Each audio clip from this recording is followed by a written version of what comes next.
Hi, Ray Dickey from South Carolina CAI, Hudson Valley CAI, Association Help Now. Many states. I would say probably like 13 or 14 states people are tuning in today. I am still getting used to my system. So it takes me a little while to get used to it. So I apologize for that. We have a great program today. I think I say that every time. There's going to be 3 topics: AI liabilities, but it's really all about the future of AI and some of the ethical issues. And I'm going to have everyone introduce themselves in a second. Reserve questions. I came up with some hard ones.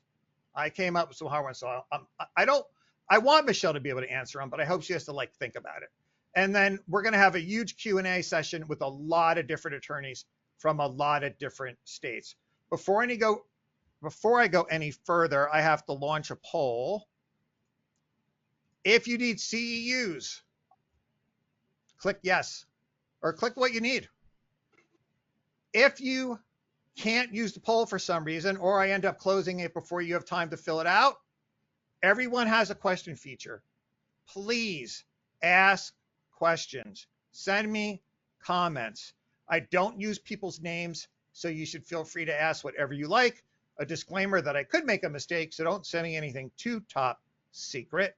But that's a great way to stay in touch with me, and I truly do appreciate when the audience helps us make the program move along. Sometimes we go in a completely different direction based on what you guys tell me, which is awesome. If you're here from Florida, I'm going to go ahead and end the poll. So once again, if I ended the poll before you had to fill it out, just use the question feature and say, hey, Randy, see you. Florida, you're going to have to fill out that survey for me afterwards. I'm going to send you that link probably today or tomorrow. And then you'll have like 7 days to fill it out. It's a state requirement, and I absolutely need that to happen. John, I'm getting your typing on the mic, so I don't care, but I just want to make sure you're mute. It's not a problem. Ask questions, make comments. If you have a problem with Greg and you want to tell me about it, if he was mean to you in the supermarket one day in line, I want to know about it. If you saw Dave Burns somewhere where maybe he shouldn't have been, I want to know about it. I'm not going to use any names, but actually I prefer if you just sent me stuff about our industry, but I'll take that stuff also. Next week, insurance, pond dangers, how to save money on insurance, pond dangers, and there's a lot of them, and Q&A. And the pond guys are like the nicest guys on the planet. I love interviewing those guys. I have a book. If you want the book, don't worry. I'm going to send you a link. Let me grab all the books. It is right here. It's all from the live streams. Okay. It's a real book. A lot of people on the live streams are in it. You could find all the books on my website that from the panelists that I know that have books. Make sure you check out the YouTube channel. YouTube's not really a big thing for what we do. Everyone uses the GoToWebinar system, but I'd appreciate it if you checked out the YouTube channel. And we're finally where we're going to introduce our panelists, and many more are coming on later because I'm not going to make the lawyers log in like 2 hours before they need to be here, or 1 hour before. I'm sorry, not to make people afraid. It's a 2-hour program, not a 3-hour. Maybe we'll do 3 hours someday. Michelle, if you ask me to, I will. So let's start with who I see first, and that is going to be Dawn. Greetings, everyone. My name is Dawn Becker-Durnan, and I work with Acrisure. We specialize in insurance. Our division is particularly involved in community associations, property, casualty, benefits, everything. I am a community insurance risk management specialist, CIRMS designation, and I also serve on the board of directors for South Carolina. All right, Greg. Good morning. Good morning, everyone. Greg Girelli with Girelli Insurance Agency. We're located in Cold Spring, New York. We have a department that specializes in insurance for community association master policy programs throughout New York, New Jersey, Connecticut, Pennsylvania, primarily focusing on the Hudson Valley area. Thanks for having us. Okay, and then Tom, I don't know if your mic is making Greg sound weird or not. Tom, please introduce yourself. Well, you have to unmute now. Well, I know. Hi, I'm Tom Engblom. I work for Citizens Bank. We're a national bank handling lockbox services and association loans, credit cards in 42 states. I have all the credentials on several boards. Just enjoying what I'm doing. I'm happy to be here, right? You do have a lot of credentials. Maybe we'll do a live stream just on all your credentials. Jennifer, Hi everyone, my name is Jennifer Eggleston. I'm a community relations manager for Hotwire Communications. Our company specializes in fiber optics for community associations, and I work in North and South Carolina. And Jennifer's gonna be nice a way to do a book giveaway. We have so many people on the panel today that she's gonna come back on and we're gonna do a book giveaway to a lucky viewer today. Michelle. Hi there, my name's Michelle Baldry. I'm with Reserve Advisors. I'm in the Washington, D.C. area, but as one of the largest reserve study providers in the country, we provide reserve studies everywhere in the United States and then also internationally as well. And I look forward to those tough reserve questions.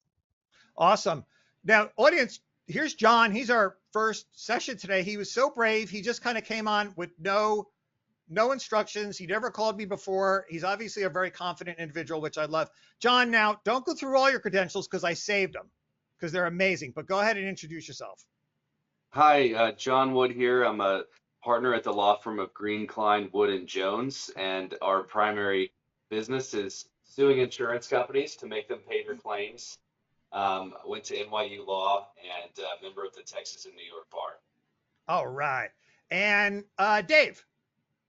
Good morning, everybody. My name is Dave Byrne. I am the chairperson of my law firm's community association practice. We represent condominiums, HOAs, cooperatives in New York, New Jersey, and Pennsylvania. And Dave is a huge animal lover. He truly is. I'm really impressed by that. He really does. He really is. It's amazing. I like animals better than people, that's for sure. Well, you didn't have to. You always go too far every time. Okay. All right. So let's start our first session. Everybody knows what I mean. Oh, by the way, there's a packet. You can download it. It has everybody's information, where you could find their books. And obviously, if you need some information, audience, just send me an email and I'm happy to connect you with anyone.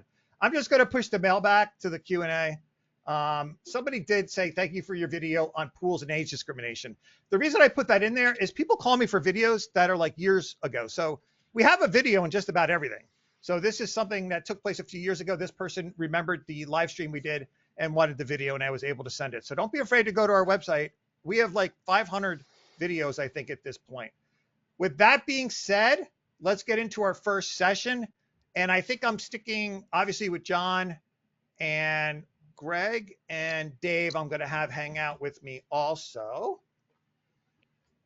Now, you could download how to get John's book also. I think it's in the packet.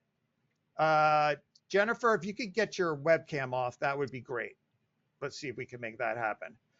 So, you're back. Oh, perfect. Thank you. Now, John, before we go into your book, I thought your background was really impressive.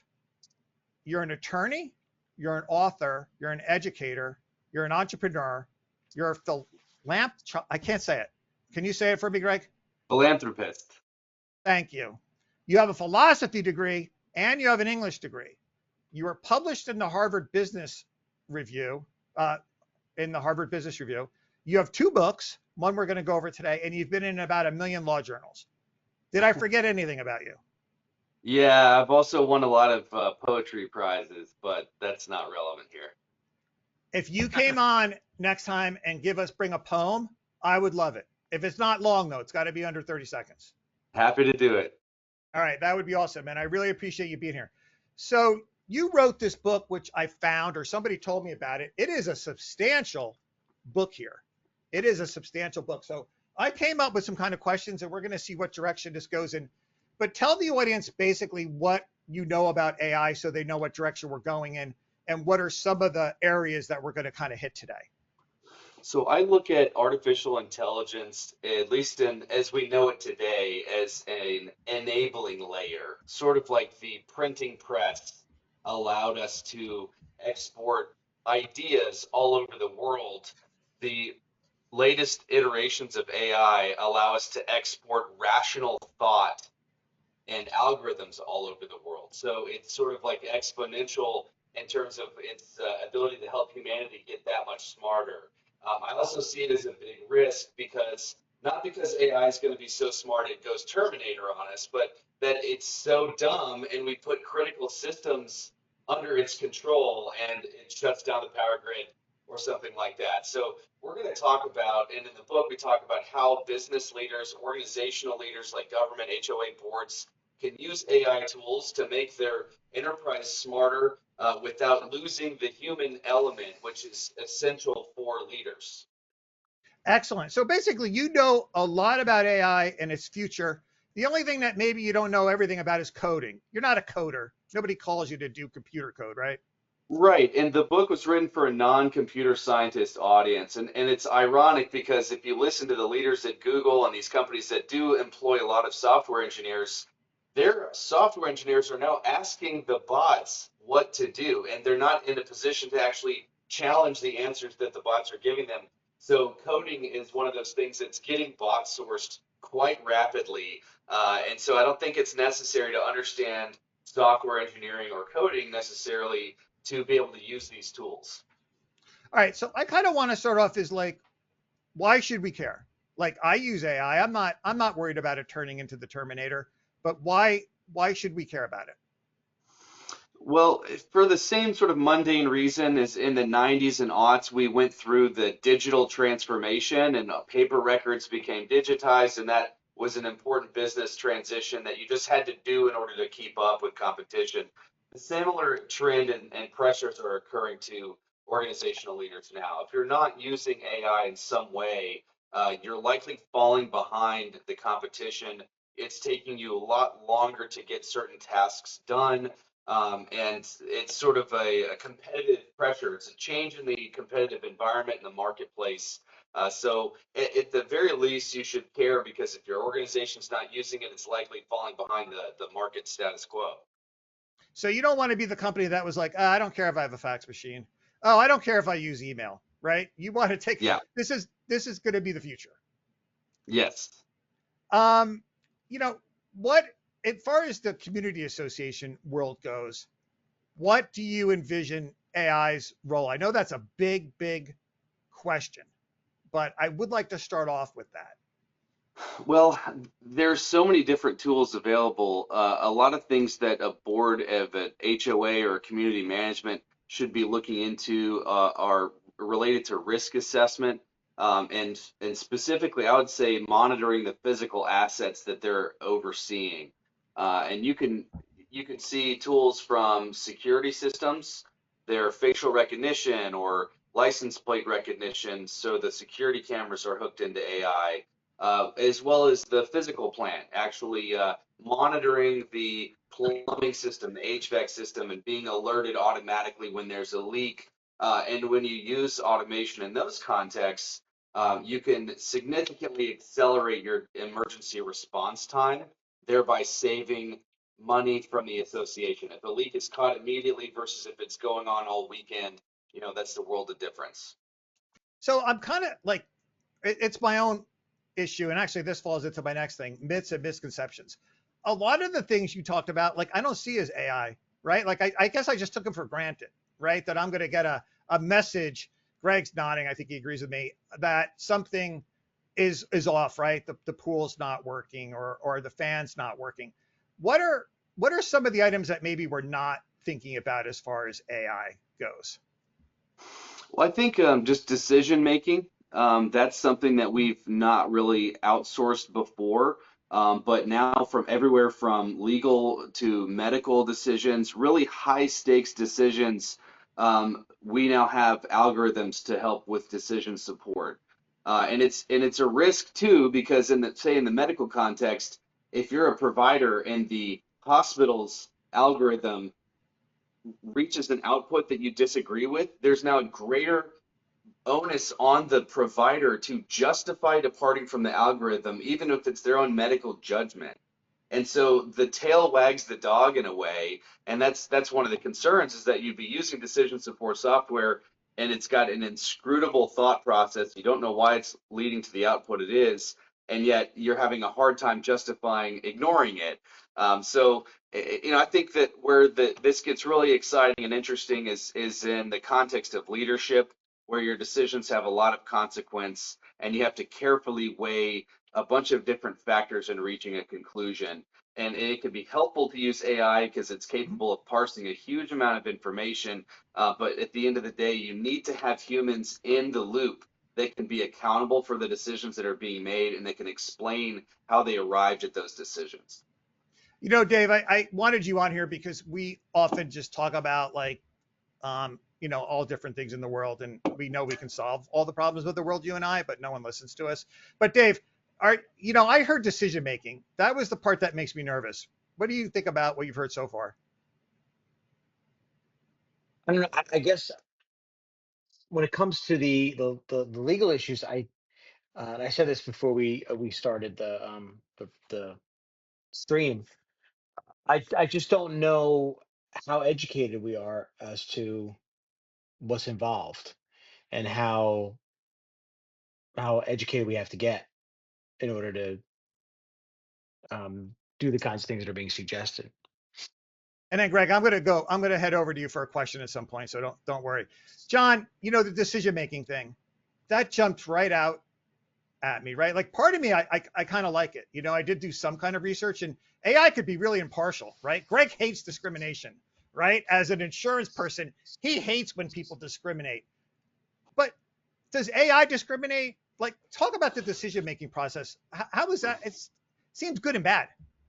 Yeah, right. It's like with any technology, it's a double-edged sword, and it all depends on technique and how it's used. So AI, say you've got an algorithm, and that's a general term. It refers to all kinds of automated decision making or if-then conditionals that you can train to solve a specific task. But the problem is not that the bot is racist or has any kind of ill will toward anyone. That's not the case. It doesn't have consciousness. It doesn't have any intentionality like a mental representation. But the problem is that it is only as good as the data upon which the algorithm is trained. And so if you have, say, a mortgage approval data set, that if your applicant meets these criterion, we approve it. If it hits these red flags, we reject it. And that's all well and good, unless the data set itself has discriminatory redlining in it. And so the bot is simply perpetuating biases that were ingrained in decades of racist housing policy. That's one of the ways in which you can lead to bias or discrimination when you're using a tool. And the tool itself has no racial animus or is not discriminating based on age or anything. But the people that were using this or that gave us the data set were. And so that's one of the things the software engineers can do at the enterprise level where they're selling these tools. They can actually go in and certify that their data set is free from discrimination and bias. And there are codes of ethics out there that frankly, it's self-policing. But there are codes of professional ethics and standards that different software vendors can adhere to prevent that from happening. Man, I don't know. Like, you definitely know, but man, that makes me nervous. Like every time I hear that something's not, that somebody's going to program something so it's not biased, it just makes me really nervous. Like management companies are obviously going to be using this and saving a bundle, right? You want to give a couple of examples of what you see possibly in the future as far as management companies and boards? I meant, and where's the line going to be? And I guess we may not know where the line is, right? Well, yeah, I mean, as far as a board, they can increasingly delegate services to a management company, and then they've got to exercise oversight because the board is ultimately liable for errors, omissions, or negligence, or any kind of discriminatory act that even if they hired out a third party to do it. And so if the third party is using software to make decisions, the board is ultimately, at least theoretically, liable if something goes wrong there. So there needs to be some discussion between the board and the management company, what kind of platform they're using and ensuring that there's quality control and so forth. But I would say some of the risks would be privacy violations. If you're going to be using some kind of a surveillance tool, that there is an opt-in, the residents are consenting to that, collecting audio or visual data. And then if you're using AI tools for enforcement, making sure that that's not being done in a discriminatory way, or that it looks like retaliation or any of the other kinds of things that could get a board sued. And then if there's a bunch of data about your residents being gathered, you have to safeguard that. Otherwise, you're at risk of security breach, and your HOA policy for the boards, their D&O policy, might not cover a cyber security threat. So the board could be personally liable for this with no insulating blanket from an insurance policy. So there's plenty of things to be concerned with. And then the legal environment, Federal Housing Act and data privacy.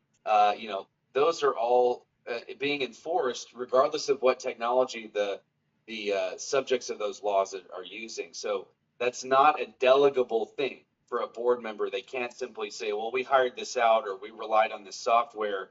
Right. That's not really a defense against any of these liability claims. So Greg, like I'm thinking like insurance, right? The way an insurance policy works, and don't get into the cyber insurance because I don't want to do a whole topic on it. And I know Dawn is all excited right now. She's listening and she can't wait to start talking about cyber insurance.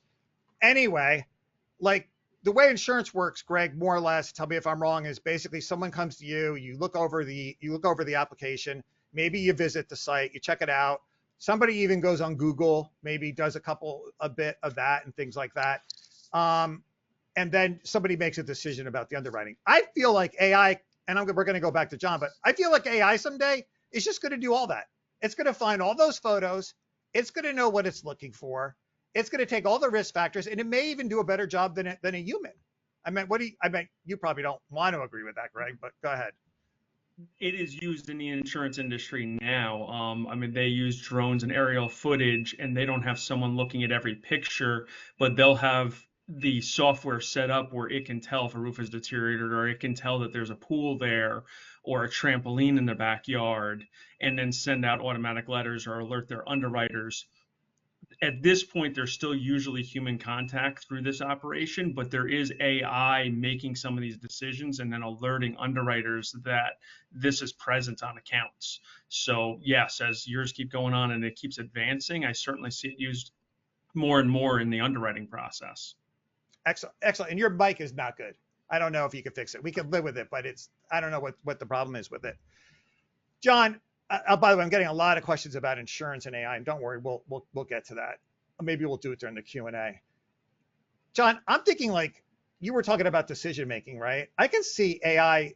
Tell me if this is even possible, because a lot of boards are sitting here, and I know what they're thinking. I'm going to save a bundle because I'm not going to need to pay the management company anymore, right? Someday there's going to be like an AI, and it's going to do mostly everything that the management company does. If there's some kind of dispute, people are going to communicate with the AI. The AI is going to take the facts, and it's going to make a decision. In a way, theoretically, AI will be able to do that, but it may be flawed. Can you run with it? Well, it's not even theoretical anymore. This is what is really a leap forward in the last 5 or 6 years, and now becoming commercially available. Is these tools are extraordinarily intelligent, and whether it's Grok or Claude or ChatGPT, it feels like you're talking to an associate at McKinsey who's got a Harvard undergraduate degree in accounting and is just really fast, really sharp. They're very confident too, and they could be totally wrong, and it's hard to tell because these things can hallucinate. That's still a problem that the developers haven't figured out, where they're just kind of hallucinating information, and they'll say it with so much conviction that it's very convincing. But for the most part, they're able to do the things that Greg mentioned. There's visual learning algorithms now that can you show it images and they can identify everything in the picture. You can just upload tons of different documents like your HOA bylaws, a copy of your insurance policy, and ask it and query it. And that's the neat thing about these tools, is not necessarily that there's an off-the-shelf product that you can use, but that you can build your own model, train it on your own library of data, say the building codes, the policies, your bylaws, and then ask it questions, and it can parse all that information and give you cogent responses. And then you can prompt it to say, answer this at a 5th grade reading level. Now answer this at a doctoral level, and it will come back to you almost instantaneously with a response. As a board member, you could say, put this, here's all the data, help us outline a good decision it's a controversial issue we need to make a decision on. Give us a model presentation to the HOA. Now put it in a PowerPoint slide. Here's a slide deck with the template style guides that we want to use, and it'll spit all of this out in minutes. Now the key is actually closely reading the output, making it your own, making sure that it's accurate. Because again, these things can hallucinate, and it'll just tuck an absurd statement right in with a bunch of brilliant responses. You just have to read it yourself. You know, Dave, I've been looking at using an AI to make like another panelist or somebody I could do a skit with, right? Because there's some stuff I want to do. Like if I want to have a nutty person come on here and complain, there's these services that could do that now. It's a little dicey. You can kind of tell, or at least I can, that it's not a real person. But man, it's getting like better and better and better every time I look at it, Dave. I guess the reason I'm throwing that at you is, and John's going to tell me if this is right. What do you have any concerns about this? Because I can see AI actually making the presentation, right? Like a person's going to come on the screen and it's going to be like a real person. I don't think people understand. It's just not going to be a slideshow. It could be like a video of people talking. Dave, from an attorney's aspect, I can see lawyers definitely, people are already using ChatGPT for legal advice. Yeah, it all doesn't it all just depend on what you put into it though, right? I mean, you have to build a model and like do things. Like you can't say uh client needs a client wants to hire a company to repave its road, draft a contract, see ya, right? I mean, it'll come back with some contract from some database from like Oregon place, right? I mean, it'll mine the internet and then give you something that won't really work for you, right?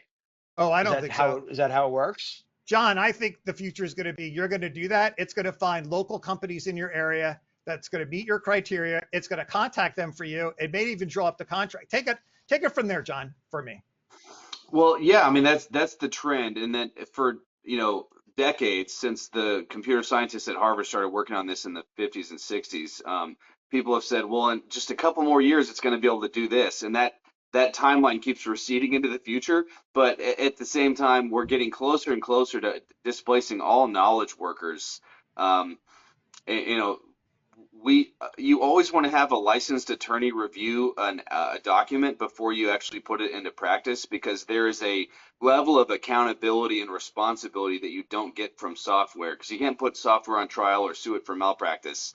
Um, Right. but David's example, you can absolutely query and get a pretty decent answer from a bot, and then you just take that as a first draft and then run that by counsel, and that might Right. arbitrage some of your fees, but you definitely don't want to entirely rely on it. But to your point, Ray, yeah, I mean the deep fakes are getting so convincing. I'm actually a deep fake. You can't tell, but I'm just kidding. I'm actually here. Mm. But university lecturers, you feed in enough videos of you giving lectures over the years on different subjects, and it's going to have a very convincing simulation of you. Newscasters, all the talking head shows that have high production value, those are going to be harder to distinguish because they look so glossy anyways, that the CGI version it's hard to distinguish. Yeah. And it's a Yeah. risk that humanity is simply not prepared for. It's I don't only a know. matter of time before a Sorry, national John. leader goes on and says something inflammatory, and it was a deep fake, but nobody knows. And Dave, be careful when you say things when he's talking, because when I go to edit these things, I can't edit you out Yeah, when I sorry do about the that. shorts. But go ahead, Dave. Short No, commentary. yeah, I was gonna just say in response, like if you, I still don't know how how the legal issues are for a management company or for a client that would be raised by these things. It's sort of like a, when you see it kind of thing, like like how would I can't envision a way in which a board or a management company would improperly use the deep fake concept, like have a pretend board meeting that owners believe to be true. Like I don't know how Right. I can see how they would be used against Right. someone we represent, but not necessarily used on behalf of someone we represent in a with a ill intent. Right. But it probably will happen. I just can't Right. envision it yet. Hey, but John, I don't want to get sidetracked on deep fakes, right? Because we could do a whole thing on that. And Dave, I'm really into this stuff, and I can't tell the deep fakes anymore like I used to. John probably agrees. I used to be able to see something, and then I could kind of pick up a few things, and it's getting Greg's agreeing too. John, I see. Tell me if this is the future, because I don't think people really understand. You're gonna in our industry, there's gonna be a person, a fake person that looks like a person, and you're going to video chat them as the management company, tell them your problem, just like you look right here to me, it's going to talk to you. It's going to solve your problem, may even make a decision on your behalf. And also AI is going to talk to AI to solve problems. Am I wrong? No, that's right. I mean, I think having those avatars is actually a great use case. It's not necessarily a risk, and depending on the context, but it is useful. And we're as a law firm, we're building our own bot, which we can train it on case law, statutes, prior lawsuits that we filed, and ask our own bot questions like, hey, when is this lawsuit due? When do we have to respond? You know, what would be a good settlement offer? And based on all the things that we've trained it on, we can actually get some feedback from that. And it's not a way to replace our work, but it's really there to supplement it and to save us time and to help us use our judgment and wisdom on things that are, you know, judgment calls, things that bots are not as good about making. But I can totally see a scenario where every company has an avatar. That's their user interface. It's not a real person. It's an avatar that's, you know, stylized and never loses its patience, always has the best customer service, and doesn't need any vacation days. That's Greg. Maybe Greg is an avatar. He's always patient. He's never takes any time off, and he's always very pleasant. Greg, any short commentary so far, because I want to watch our time here, and I want to make sure I give John time to jump into a couple different things. It's been excellent. I just want to mention on the insurance aspect, like John was talking earlier, obviously every decision the board or the property managers make is a liability. So if you have AI giving out an incorrect answer to someone, you then want to talk to your insurance agent about your directors and officers liability insurance, or as a property manager, your errors and omissions insurance, because that can be covered and it can be defended. But I can't speak to everyone's policy out there just to say it on a blanket basis that it could be. Yeah, I mean, we're just going to keep telling people, don't make your professional decisions based on AI, or you should always check with a professional. It's the same thing, even if you're listening here today. John, I want to make sure we hit your key points before 11 o'clock and we let you go. But I mean, are there really ethical challenges? Do we really have to go over that? I mean, we know what it is, right? Either you're using AI for evil purposes or good purposes, kind of, right? I mean, Well, I think it's more about negligence than good and evil. It's about carelessness, or should you have done more? Should you have known better? Those are more of the gray area issues that management companies and board members and leaders of organizations need to be thinking about. I think it's less a matter. I mean, if I were speaking to Google, I'd have very strong words about what they're doing with their products. But if I'm speaking to the average consumer of these products, I would say it's more of an encouraging, optimistic message. This is going to save you time, save you money, help you make smarter, more rational, data-driven decisions. And so it's really just sort of a caveat that, remember, you are always personally responsible. As a leader, you have a fiduciary duty to your HOA, a duty of care, which means you are reading the fine print, you are being careful, a duty of loyalty. So, you know, you're not putting your software vendor ahead of your own, you're not putting your own interests ahead of the management. And so those, you know, those duties are not delegable. No matter how sophisticated your software is or your vendor's software is, you always have a personal liability to your association. And that's really the main takeaway for ethics. don't you think in the future that AI could possibly act the same as the business judgment rule? Seriously, it's going to get so good and boards are going to say, hey, we went to AI and it's not discriminatory. Yeah, I think once the products have passed a certain level of underwriting and validation, then that very well may be the case that if you use this specific software and this decision tree, you're out. The judgment that you rendered is going to be defensible, just per se. I don't think any tool is there yet. And that's one of the things that we talk about in the book is when that tool is that sophisticated, what happens to our cognitive functions? They will atrophy. And the science is coming back on this. The students that are using ChatGPT to help write their essays, they're not learning.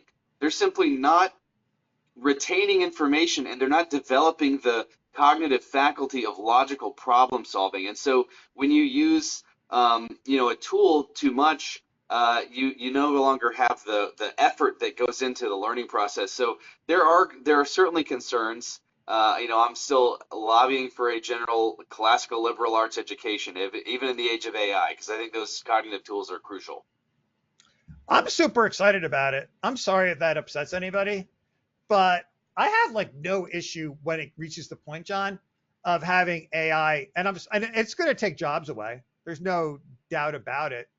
Am I wrong? I mean, I think it's going to be so impartial. It may make a better world. I don't know how you're going to make it, John, though, so it's never influenced, because through our whole civilization, we've never made anything, whether it's watching Fox News or CNN or a search, never have an overall goal. But and then also do your kind of closing thoughts. I want to give you like a full 5 minutes here just to kind of wrap us up, and we'll definitely have to have you come back. But go ahead. Sure. Well, yeah, it's a matter of proceeding with caution. If you're using this at your particular enterprise, a small or mid-sized business, the stakes are not that large. It's when a hospital administration or a government or a publicly traded company is automating decisions that it gets really consequential and really scary. But I think in general, the tools that are readily available and affordable, like I mentioned a few, Grok, ChatGPT, Claude, yeah, I would encourage board members to play with them. Log in, start asking it questions. You always have to take it with a grain of salt, but just say, help me prepare for a presentation, or this is where we are. This is sort of facts about our community. What are 5 things I should be considering? And you'd be surprised at the level of insight that these tools are giving, because they are objective. They don't have a horse in the game, and you can always tell them, okay, give me the same answer, but deliver it at a different comprehension level, or make it more, give me more examples, or provide some illustrations. And it's incredible the kind of work product that you can get out of it. And I would encourage management companies to be exploring the options of automation tools. There's so many new product offerings coming out that can help associations and condos manage risk, from weather monitoring to leak detection and security systems. They're evolving quickly, and so it is a competitive landscape. And I think that unlike the last 20 years, people were talking about AI. They're really just doing basic coding or basic automation.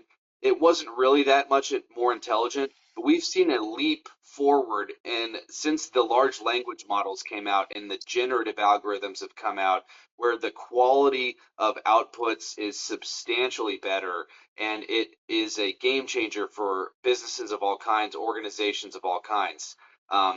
So I'd say in general, it's a positive outlook on AI. The Hue Machine has a whole roadmap for how to make your organization super intelligent and keep all the human qualities that would be the wrong thing to outsource. Like intelligence is not just, it's also creativity, discernment, emotional intelligence, the ability to communicate and to lead effectively. Those are things that bots aren't coming for anytime soon. They're really there as decision support and help you gather data. So there's a role for human judgment and leadership, no matter how sophisticated these tools get. I think you're trying to be nice to people. I think AI is going to end up replacing a lot of stuff, and we, as humans, we feel obligated to tell people don't worry about it. I mean, your book is almost like 366 pages. Obviously, there's a lot going on that we haven't talked about. I would definitely love to have you come back on for sure, John, because I would love management companies not to be afraid. But I think this is like the horse and buggy. If you're a management company and you're not starting to look at AI right now, you're going to find yourself out of luck down the road.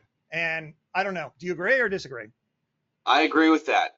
I think it's critical to be at least exploring options, understanding what the tools are that are out there, because chances are that there's a value proposition that you're offering that is being automated as you speak, that there's actually a software company that's automating that. And so just at least be aware of what the tools are and offer what you can. Leak detection systems, security, surveillance, all those things are existential to an asset that's being managed. But yeah, there's plenty of bot sourcing going on, and there will be a transition where people are out of work, they're being displaced by software or hardware combinations. But I think there's another side of that transition where humans are going back to uniquely human endeavors. And I think there's also going to be a renaissance or a demand for analog versus digital. People are going to want the old-timey, you made it by hand. This is music that's not perfect. It's made by human vocal cords. So I think there's going to be an interesting rebound effect in the near future as well. I don't know. I'm glad I'm 61 in some ways because I don't think it's going to take my job away. Maybe not, but I don't know if I was younger that it may not. John, thanks so much for being here. I'd love to have you come back on and I'll email you and maybe we could pick a portion that management company owners maybe want to learn about or something. Sure. But I think your book is absolutely terrific and everybody can get it on Amazon and maybe it'll be the giveaway book. Thank you so much for being here, John. Excellent. Thank you all. Great questions. Great to meet the panel and happy to return. All right. Thanks, John. Take care. Tom Ingblom, you guys stay on, Greg and Dave, for a second. And Tom Ingblom, jump on because we're going to do a quick 2-minute segment. So I've started a new segment. I was going to call it 2-Minute Tom, but I felt that sounded bad. So the way I promoted it was Tom's 2 minutes of wisdom. Michelle, this is going to be some of the greatest. This is so unfair to Tom, but I can't help myself. This could be life-changing. This could, and somebody did say, why did you give Tom only 2 minutes? His wisdom is so powerful, Michelle, that it may overwhelm the audience. We can only take 2 minutes of his wisdom. With that, why do you think I joined? I need all the knowledge I can get, especially before you grill me with questions. Tom loves that. He really does. He really does. All right, Tom, I completely made whatever you say not going to meet what I was talking about because that's so unfair what I did, but I couldn't help it because we're friends. All right, Tom, what is your, I forgot my egg timer. I brought my egg timer just for you. But go ahead. Right. I think one of the most important components is that managers need to sit down and talk with the board, and they need to go over the management contract. And one of the things that they should focus on is who's going to take the minutes. Because a lot of times boards want the managers to take the minutes. It's very hard for the manager to multitask and be in the moment, trying to manage a meeting, trying to get the flow, keeping it under an hour, and trying to take the minutes and miss everything. So I think that would be a critical part for the board and the manager to understand and allow the manager to be more focused on what they're hired to do for that time. Okay, and I told you I was going to ask you this. It put you on the spot. That's great that you told us that. But how is a manager supposed to tell the board, hey, I don't want to take the minutes anymore? Like, what should they say? Do you want to come back and tell us, or do you want to tell us now? Well, no, I think what they should do is they should be open and honest and tell them exactly what they're trying to do and accomplish. I mean, it can't be a one-way street that they have to say, well, this is what you're mandated to do. And I personally think that if the secretary of the association doesn't want to take the minutes, then they should hire someone to do that. And I can tell you personally, in the larger associations that I dealt with, the association paid for a court reporter or someone to take the minutes because it's critical. Pretty good. So your words of wisdom today is, hey, if you're a manager, don't be afraid to say, look, I can't take the minutes because I want to concentrate on what's going on and I want to do my job. Tom has a book too, audience, and he's got a new book coming out, but this will also be a possible giveaway. And I actually like Tom's book because he talks a lot about himself. We've been trying to get him to write a book just about what Tom's about. Okay, Tom, you're going to come back towards the end of the reserve segment. Everyone else is going to go. Greg and Dawn, if you could do me a favor, make notes because I know you're going to be dying to talk about some of the AI aspects, and we'll do it during the QA thing. And I'm getting questions about insurance, and I'm getting legal questions, but I'll save it for the Q&A.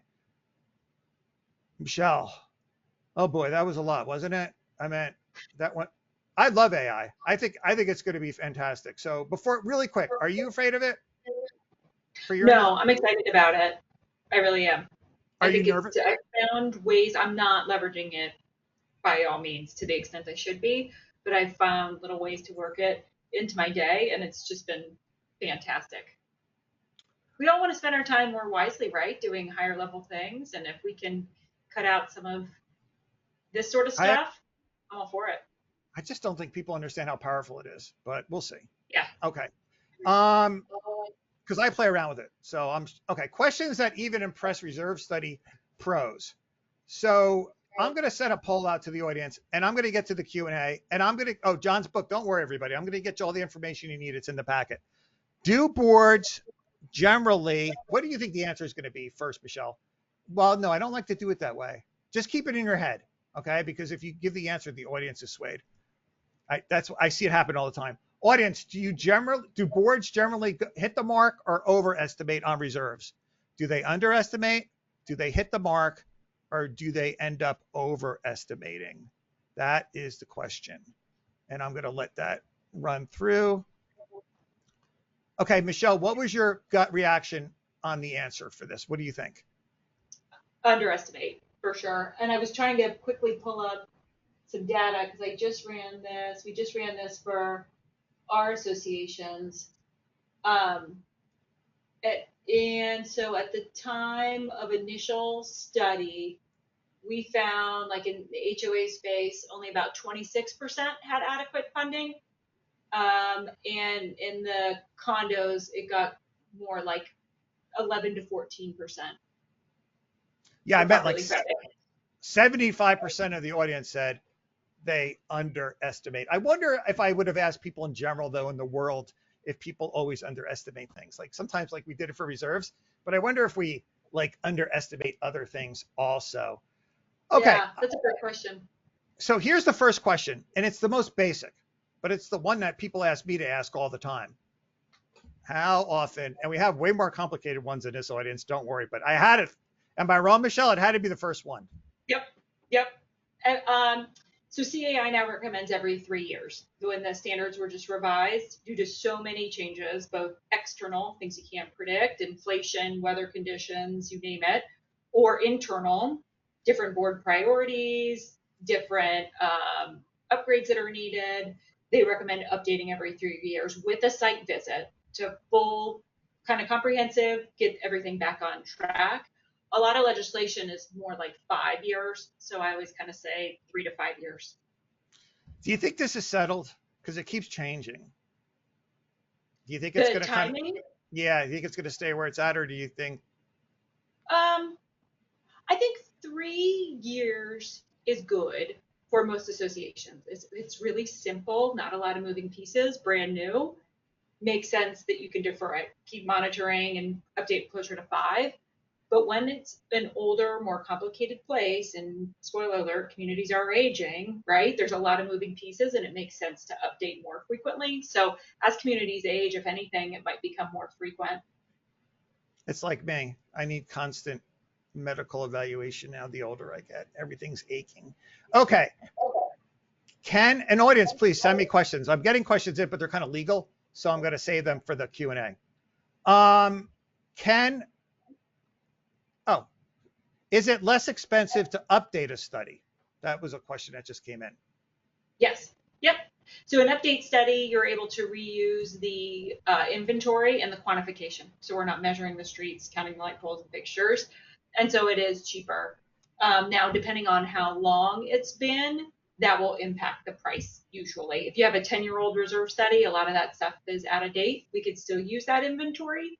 But general rule of thumb, probably more like 75 to 85% the cost for an update versus a new.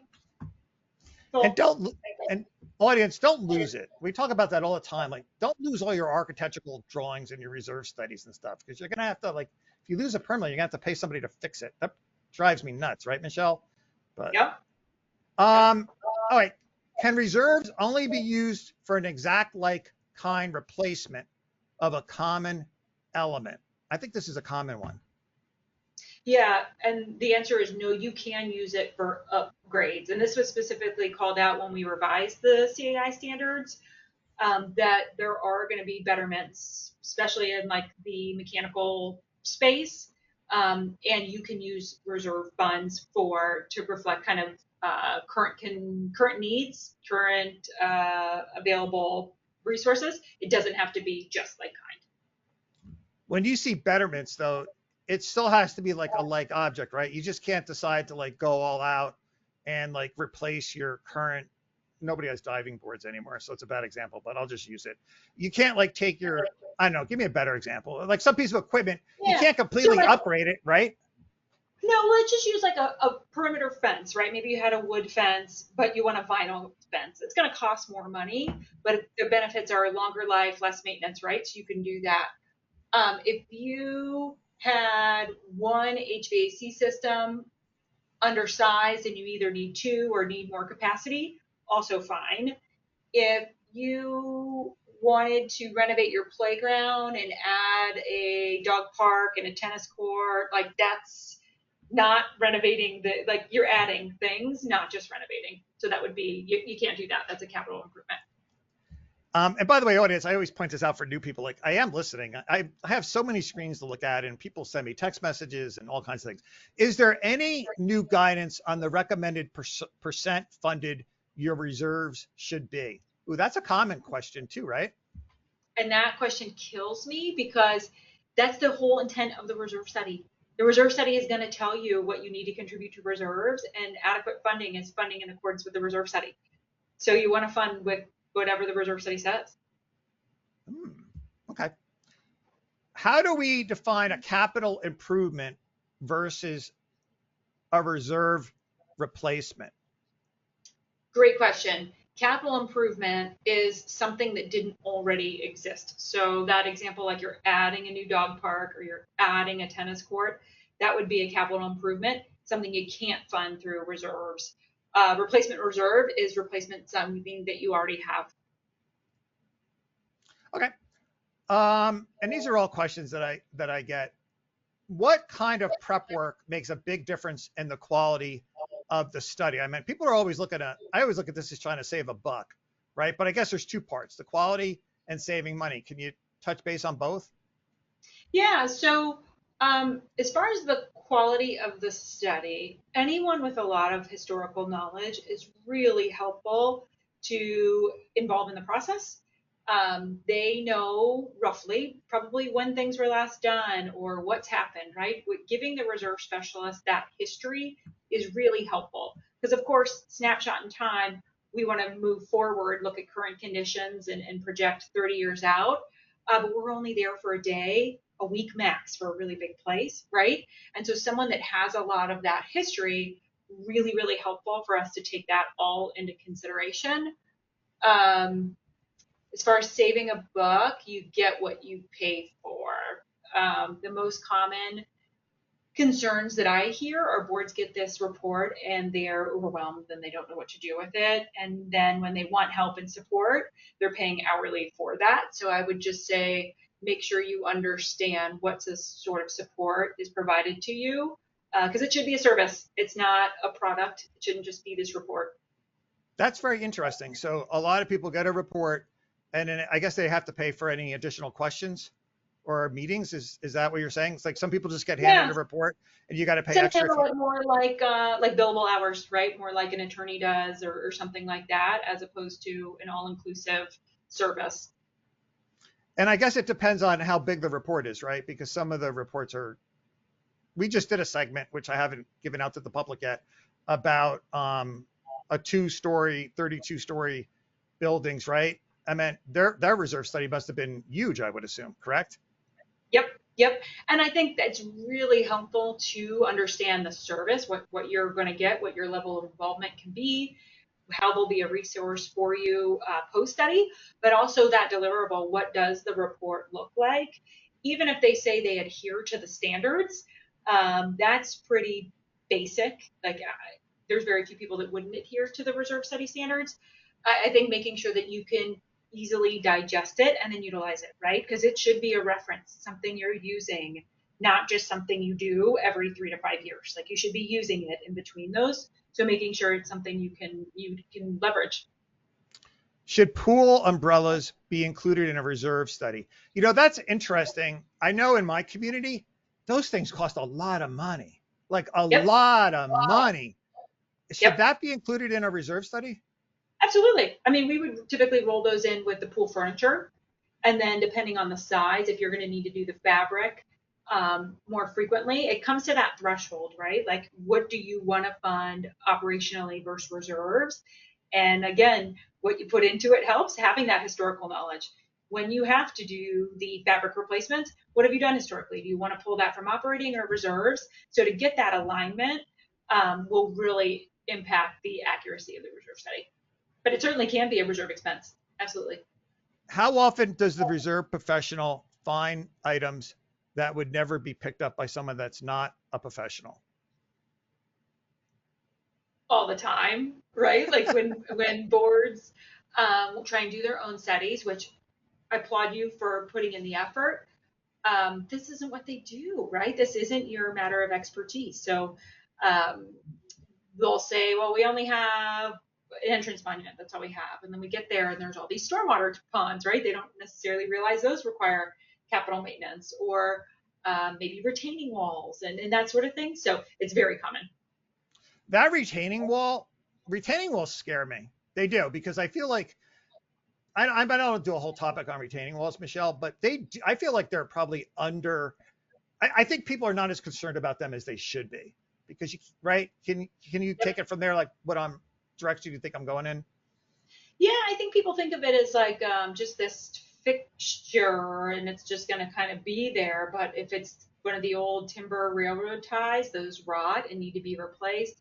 Even if it's like a concrete or masonry wall, those are going to settle and you're going to need to conduct repairs to them and eventually probably replace them. Huge project, really expensive, especially dependent on the location, right? If it's right along a parking wall, pretty easy to access, that's a reasonable, it won't be as expensive.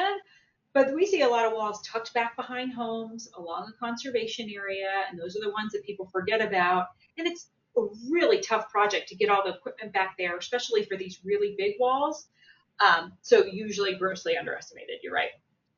Kevin, I'm going to have you, by the way, Michelle, Kevin is a famous attorney. He was actually on Fox News. He really is. Kevin, you could log back off and come during the attorney segment. You don't have to log out. Don't log out. Just hide your webcam and your thing. Thanks for being here. He really is kind of a famous attorney. He really is. And guess what? He's got a book too, audience. Everybody's got a book. So, okay. What mistakes do boards make early on? So for an initial association, like just established, built last year, is that what you mean early on? Yeah. What's a common one that the boards make? I think assuming everything's brand new, we don't need to worry about reserves, right? The longer you wait, the more catch up you have. So it is best as soon as you turn over from developer to association control to really analyze that budget. And do we have everything accounted for that we need? Do we have preventative maintenance in our budget?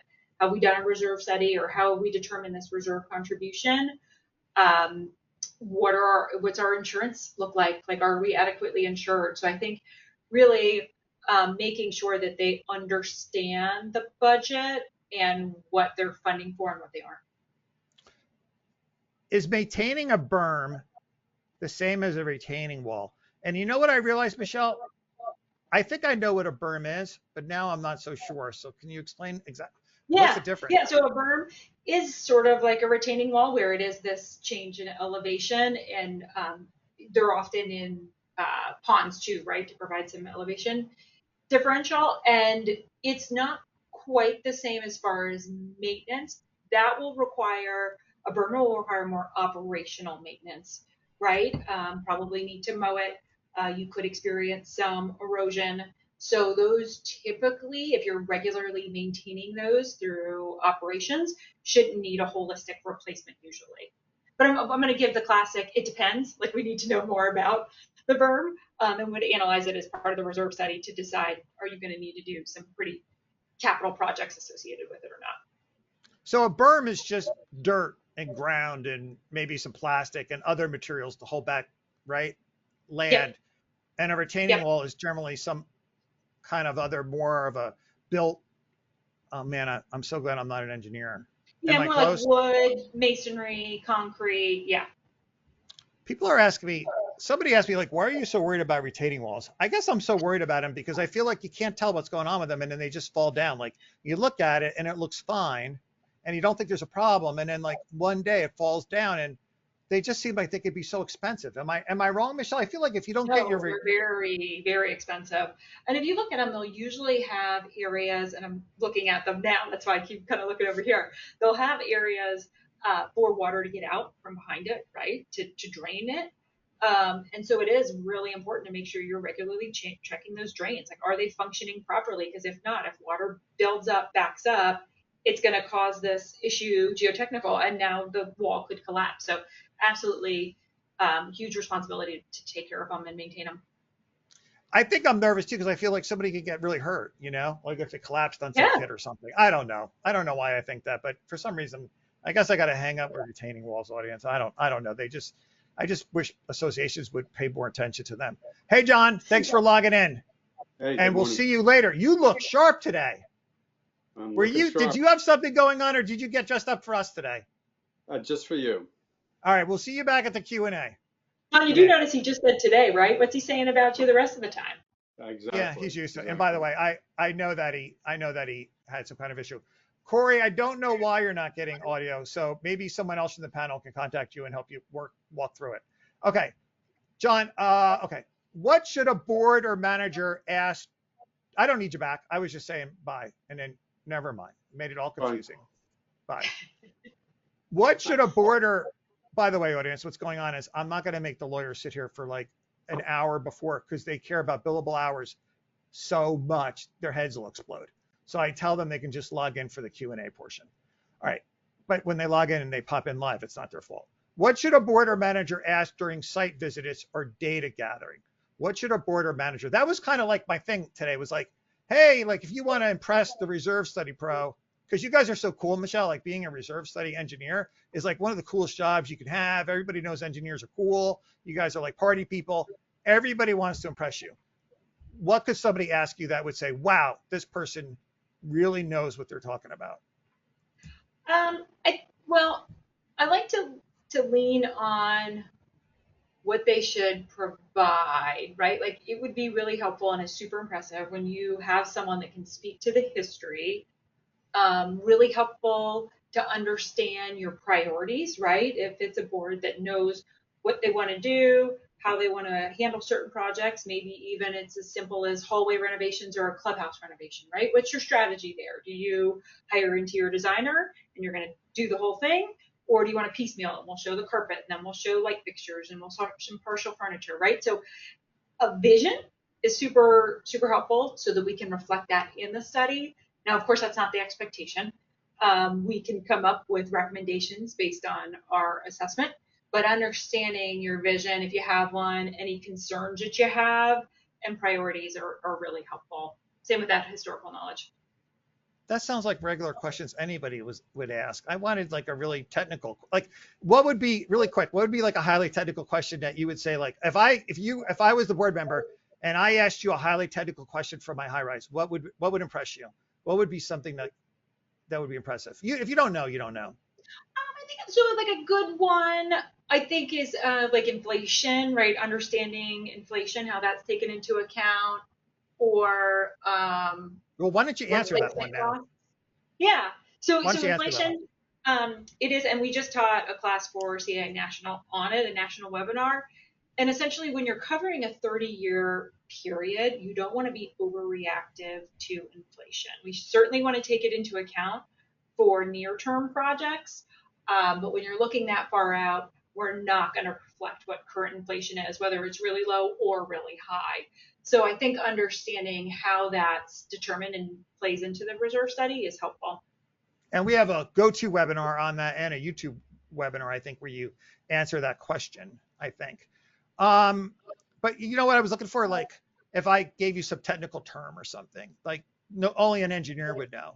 You know what I mean? Like if I was like, hey, Michelle, what do you think of our boiler model 269 pumping water at 200°F? How long is the life of that going to be at that temperature reading? You know what I mean? That would be pretty impressive if it made any sense, right?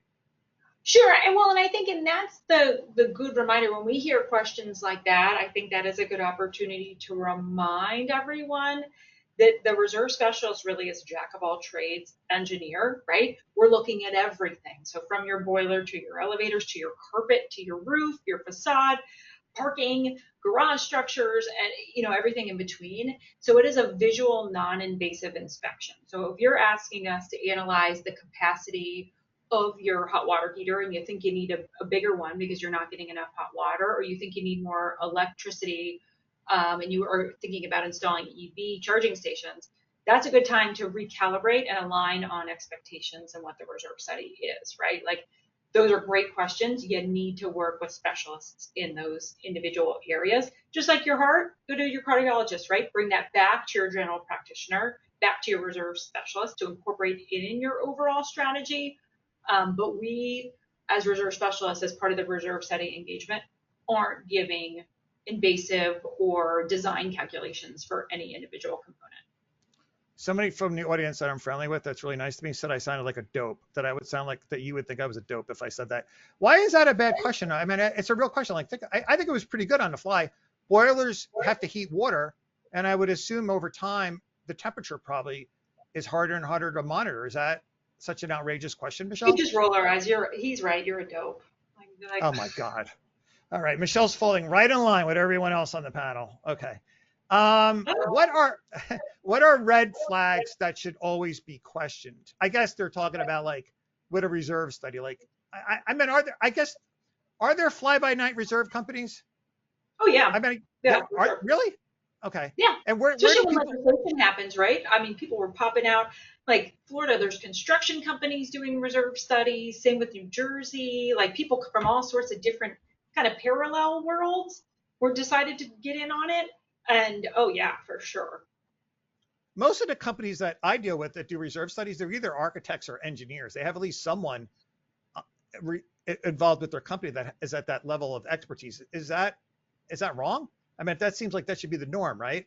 Well, it should be the norm, but it's not. Or even when people hear the term engineer, they might assume and give them more credibility than they should, right? Like, if a structural engineering firm decides tomorrow they want to do reserve studies, well, great, you can analyze the structure, but what about the mechanical equipment? What about the site infrastructure? What about, MEP? Like, there's just so many other things that go into it that you really need that jack of all trades engineer to prepare a proper reserve study.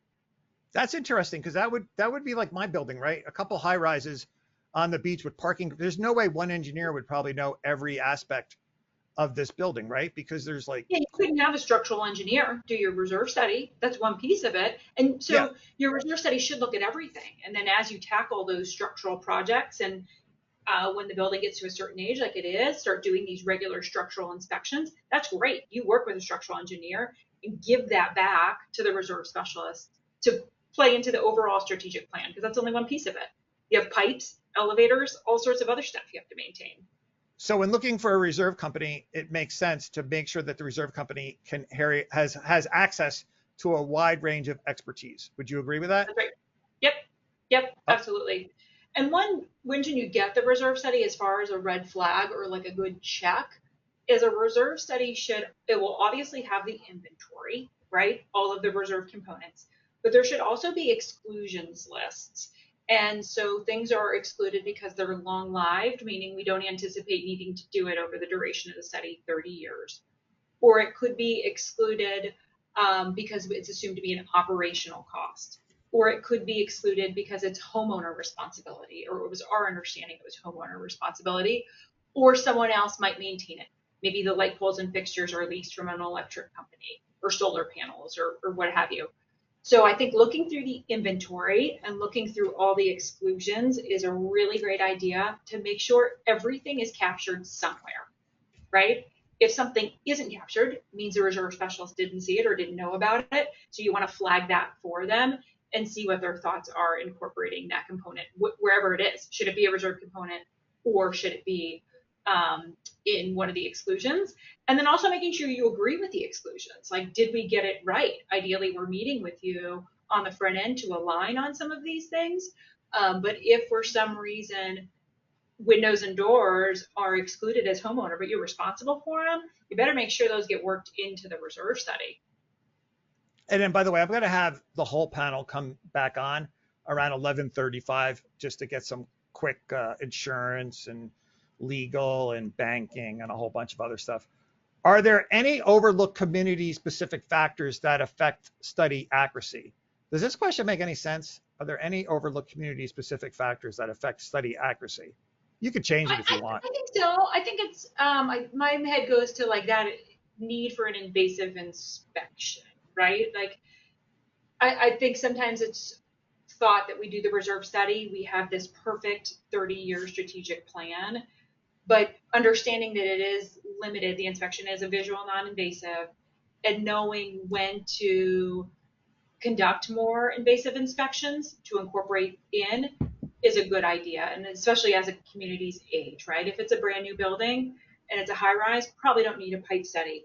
But as you're getting to be, 15, 20, 30 years, probably want to have a pipe study to understand the true condition of your pipes. So I think understanding the limitations of it is sometimes an oversight. This is like a legal question. I'll save it for the Q&A, but I wonder if some people are just getting, for lack of a better word, half-ass reserve studies just to fulfill the obligation of getting it and not taking it seriously. I think that's terrible. I mean, I don't know if, I'm sure you do also. Especially because in most states where it was introduced, you have to follow the funding recommendations. So it's like, not only you're not just checking the box of doing it, you're following it. And if you don't have confidence in the data, like you might be overfunding or underfunding. Yeah. I just think it's so unethical. It's so unethical for everybody down the road, but whatever. And it's a small cost when you think about it. Like the buildings like yours, your 30-year spend is probably, I don't know, $30 million or pretty darn close to it. And a reserve study is what, maybe 10,000? Like think of that delta to have a little bit more confidence in that 30 million to spend 10 instead of 4, like $6,000, right? Well, in that video that I'm going to release, we spoke to a board member and we're talking 20 to 40 million, right? So like, I'm sure they spent a lot of money in their reserve study. I hope so. They're spending 20 to 40 million down the road. Why would you skip on the reserve study? But people do. It's human nature. I don't know why people do the things. Also, I know we also did a video on. This is the next question. Combine projects to reduce disruption or take advantage of the economies of scale. You did a great video with me. I think it's out there already. Yeah, I actually changed my attitude about this after you answered the question, Michelle. Can you talk about this a little bit? Yeah, absolutely. I mean, if the funds are available and you work with specialists for whatever the project is, maybe it's structural, maybe it's mechanical, and they develop a plan to integrate the projects. The only thing to do is just check the funding. Can we immediately fund it? What are the other expenses that are going to run into this window? Do we need to update the study to reflect that, or is this pretty minor in the scheme of things, right? So utilize your reserve specialist on the overall strategy, incorporate that in there. But absolutely, for sure, when you experience things like that, that'll help with disruption, mobilization, and ultimately save you money, go for it. Yeah, you really changed my approach on that. It just makes so much more sense just to do it all together, even though politically people aren't going to be happy. But what should boards do immediately after receiving the report? And there'll be some legal aspects to this to come up, but anyway. Yeah, I mean, this is like anything else, right? As a human or as a board, as a group, how do you guys like to digest information? Do you want to review it on your own terms? Or do you want that starter guide? Do you want to meet with your reserve specialist for 10 minutes, have them give you a quick overview, then digest it on your own, come back with questions? Or do you feel more comfortable really taking your time and reading it first take on your own? We would defer to you on that and what that looks like. But I think certainly reading it, reviewing it, discussing it as a group to align on any requested changes, because there should be some involvement from the board. So almost all providers will include a revision to make those sort of changes. So don't wait until budget season to all of a sudden decide you want to review it, and then you expect your reserve specialist to turn around a revision for you in 2 days, right? Like I think as soon as you get it, start reviewing it and aligning on it. Okay. Everybody else that's here, just pop back on while we're wrapping up. How do you, okay, maybe we'll do this as a different segment because I think this is so important. And I think boards fail at this 100%. How do you sell a plan to owners? I mean, it's so easy in a way, but go ahead, Michelle. I think this is a big part we overlook. Totally. And this is actually a question we get quite often. And it's, I think, explaining the whole 30-year strategy or plan, right? It's not just we need to increase the dues right now 100% or whatever the case may be. What are we funding for, right? We're going to have to modernize our elevators or repave our streets, whatever it is, and providing them that whole 30-year plan. Bring in your experts. We're happy to attend annual meetings and explain the findings and why the recommendations are what they are. Certainly ask the questions of us, if not having us attend the meeting, but making sure you're very clear on why the dues need to increase. And you'll work with the board. I mean, you'll go over guidelines. I mean, maybe you don't answer this if you don't want to, Michelle, but like if the board says, hey, Mary's going to ask you some questions to try to trip us up and cause us a lot of trouble, that, you know, you're into like kind of like, you're not going to mislead anyone or anything, but you're into understanding the politics of an environment and trying to, you would like a heads up on that, I would assume. If you're not comfortable answering that, okay. Of course, no, we're happy to, and you know, we can answer those questions. We just want to align on what you want us to say. You don't. We had one where the guy was asking fine questions, in my opinion, but the community manager elected to mute him, and he was holding up a sign with his questions, trying to get him like, you guys tell me, like I'm okay to answer it. Yeah, we had that happen here. They put everybody's video on, so people started playing guitars. Okay. Now, Michelle, I'm going to go to you last for closing thoughts. This is the part where I rush the panel to give me like 30 seconds of commentary, which is almost impossible to see happen. But I want to catch every person here really quick, and then we'll wrap up with you, Michelle. Dawn, insurance commentary, reserves. Oh, gosh, I can't speak to how important it is. We love to look at reserves, and there are some insurance programs out there that provide discounts if you have a recent reserve study. Super important. When I'm looking at a schedule of assets, I want to look to when they've improved the roof, when they've installed something. And I love when a reserve study not only has those details, but has photographs. I have found so many times that there's assets referenced on the reserve study that are not insured. So it really is a great conversation tool. Greg. Yes, just adding on to what Dawn said, New York State is working on passing legislation that's going to require a reserve study and require it be funded. And I know many associations that have never even done a single reserve study. They are very helpful, as Dawn said, also in the insurance world when we're working with underwriting about an association and about the conditions of the property, and being able to show how well it's maintained and what is being done and how proactive it is really helps us when working on your renewals. And by the way, Jennifer, I'm not gonna. You sell fiber optic. Don't worry. I'm not tossing you in reserve studies, so don't worry about it. Tom, banks, finance, It's reserve critical studies. if they get a larger loan, a standard work product. What we're looking at, we want to see that they have a positive cash flow of 5% when they're going on a 10 or 15-year loan, because we don't want them to be blindsided by additional items that they have to address that they can't take care of. By the way, audience, Tom always invites me to go ride motorcycles with him and his friends. And I'm like, Tom, I have my license. You're too old and I'm too old to be driving around a bunch of old farts on motorcycles. Somebody's going to die. I'll ride with Tom. There you go. See? Oh my gosh. Well, why don't you drive with him in a car first and see how that goes, and then see if you want to ride with. Okay. Dave, Byrne, any commentary? 30 seconds on reserves. No. Okay. And I'm going to have the lawyers introduce themselves for the next segment. Chris. Hey, Rick. The thing with reserve studies is a board of directors met through management companies have to do their due diligence. If they're going to do a reserve study, they need to set up parameters on the cost for that plan in advance to get it. And then one of the things I see a lot is a client will get a reserve study and then they don't follow it. Well, then why'd you get it? You're gonna have to justify that expense to the membership. But worse, if you're being told you need to plan for this and you don't, I think you're breaching your fiduciary duty. So the Okay. importance of following them is essential. Kevin, 30 seconds. Any comments on reserve studies that we haven't All hit? right, number Legal. one tip on raising assessments to meet the reserve, trot Tom out in his red Hawaiian shirt. That's always a winner. You know, how can the owners say no to that? Number two, it's all about fiduciary duty. There's cases in Illinois, one of the states where we practice, board members are sued. You know, even if you have a reserve fund, you have to adequately fund it and make sure it's sufficient for what it shows or what it's supposed to do. In Michigan, we have a minimum 10% requirement. It's pretty much useless. It's never enough to do anything.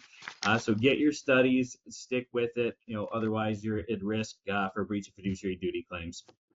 Corey, anything to add? And I'm going to have you introduce yourself before the next segment. Yeah, good morning, everyone. My name is Corey Kravitz. I'm the managing partner for Kovach Schifrin Nesbitt's Florida office. We represent community associations statewide and some other states. Well, now, Corey, wait, Corey, now I'm not going to let you introduce yourself before the first segment because you just did it. Myself. But go ahead. What do you think about reserve studies? So very interesting. Florida passed a new law that went into effect yesterday that deals with what needs to be included in the reserve study and also how reserve funds can be funded, a little bit more creative ways and how that money can actually be invested for the future as well. So I can talk about that when I have more than 30 seconds. I know. It's such a pain in the neck. John, anything on reserve studies we haven't touched upon? And you're going to introduce yourself for the next segment. You're a lawyer. Yeah. Don't introduce yourself right now. We'll do it in a... Real quickly. So in New York, not only is Greg right that it's legislation is being considered. If you want to have the defense of the business judgment rule, it's a great way to show that you're relying on professionals' opinions, specifically an engineer. And I also agree with the comment Chris made, but by having one and not following it, that's also not advisable. All right, Valerie, you'll introduce yourself next segment, South Carolina attorney. Anything to add on reserve studies we haven't hit? No, I think I would just reiterate what Chris mentioned. And I think John kind of hit on it. It's sort of a risk shifting to the engineer who's performing the study. So the board should be prepared that, you know, the dollar figures are going to be the gold standard. And if they're not going to comply with it and raise those funds, they better have a good reason. Now, Jennifer, go on for 10 minutes, all about reserve studies, the legalities and the complexities in our current legal system and the recent, no, of course not, Jennifer, I'm just kidding. I know you sell fiber optic. All right, Michelle, you have the last word. We did a lot of Q&A. We have a lot of videos together. I don't know why they're not getting millions and millions of views, but go ahead. I think so many people touched on it. It's becoming more and more commonplace, from legislation to insurance reviewing it, Fannie Freddie, right? There's a lot more eyes around it. And I think some of the boards are afraid of exposure, right? Like, what if we do it and don't follow it, right? Some people said, like, what if you're not following it and that's an issue? It's best to know and have a plan, right? So do it, communicate it to owners. Even if you ultimately decide you can't follow the funding recommendation, what is your strategy? As a fiduciary, you owe it to the association. So let's come up with our reality. What's our alternative if we're not in a state that requires funding for it? All right. Well, thank you so much for being here, Michelle. You can stay for the Q&A if you want, but we never really get a lot of reserve questions. But whatever, it's up to you. But we'll catch you next time. And we have a lot of videos and a lot of stuff out there. So Michelle's great at answering the questions. And she keeps them under 30 seconds, attorneys, by the way. I don't know how she does it, but she does it. So, okay. All right. Thanks, Michelle. Thank you so much. Thank you. And all Michelle's contact information is also in the packet, along with other good stuff. Before we go into our big Q&A segment, we are going to do our book giveaway. And we are going to do that with Jennifer from Hotwire. Jennifer, reintroduce yourself because people kind of come on and off over the 2 hours. Okay. Hi, my name is Jennifer. I'm a community relations manager for Hotwire Communications, and we provide fiber optics to community associations, and I work in the North and South Carolina markets. That's my intro. Okay, great. So pick a number 1 through 100 and 19. 103. Which one? 103. 103. I wonder why you picked that number. Okay. Three's my favorite number. All right. So Suzanne, if you're here, and I'm not going to spend time trying to find if you're here because I went through the list here.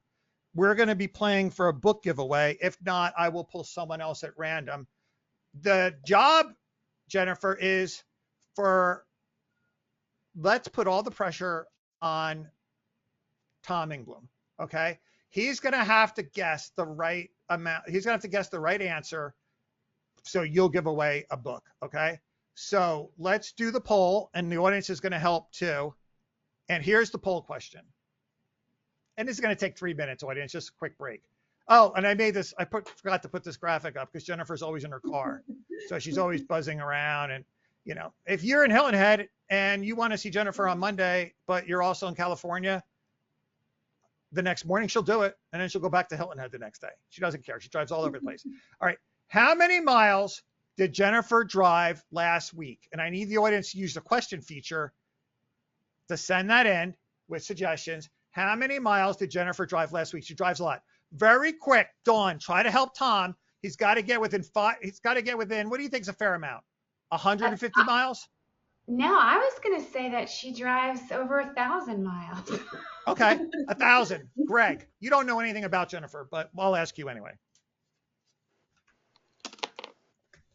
Muted. I can't hear you. Sorry. We'll say 800 miles. Greg, you probably drive like what, 1 mile to the office and back? I drive a ton. I drive about 30,000 miles a year. You're like an amateur compared to the other people on this panel, let me tell you. All right, Tom, I'm skipping you because you're Oh, Michelle, you're still here, so we'll have you guess. Michelle, what do you think? Michelle sells like crazy. She's all over the place. What do you think her mileage would be? Michelle. I'm going to go 1,200. Wow. Okay. Dave Byrne.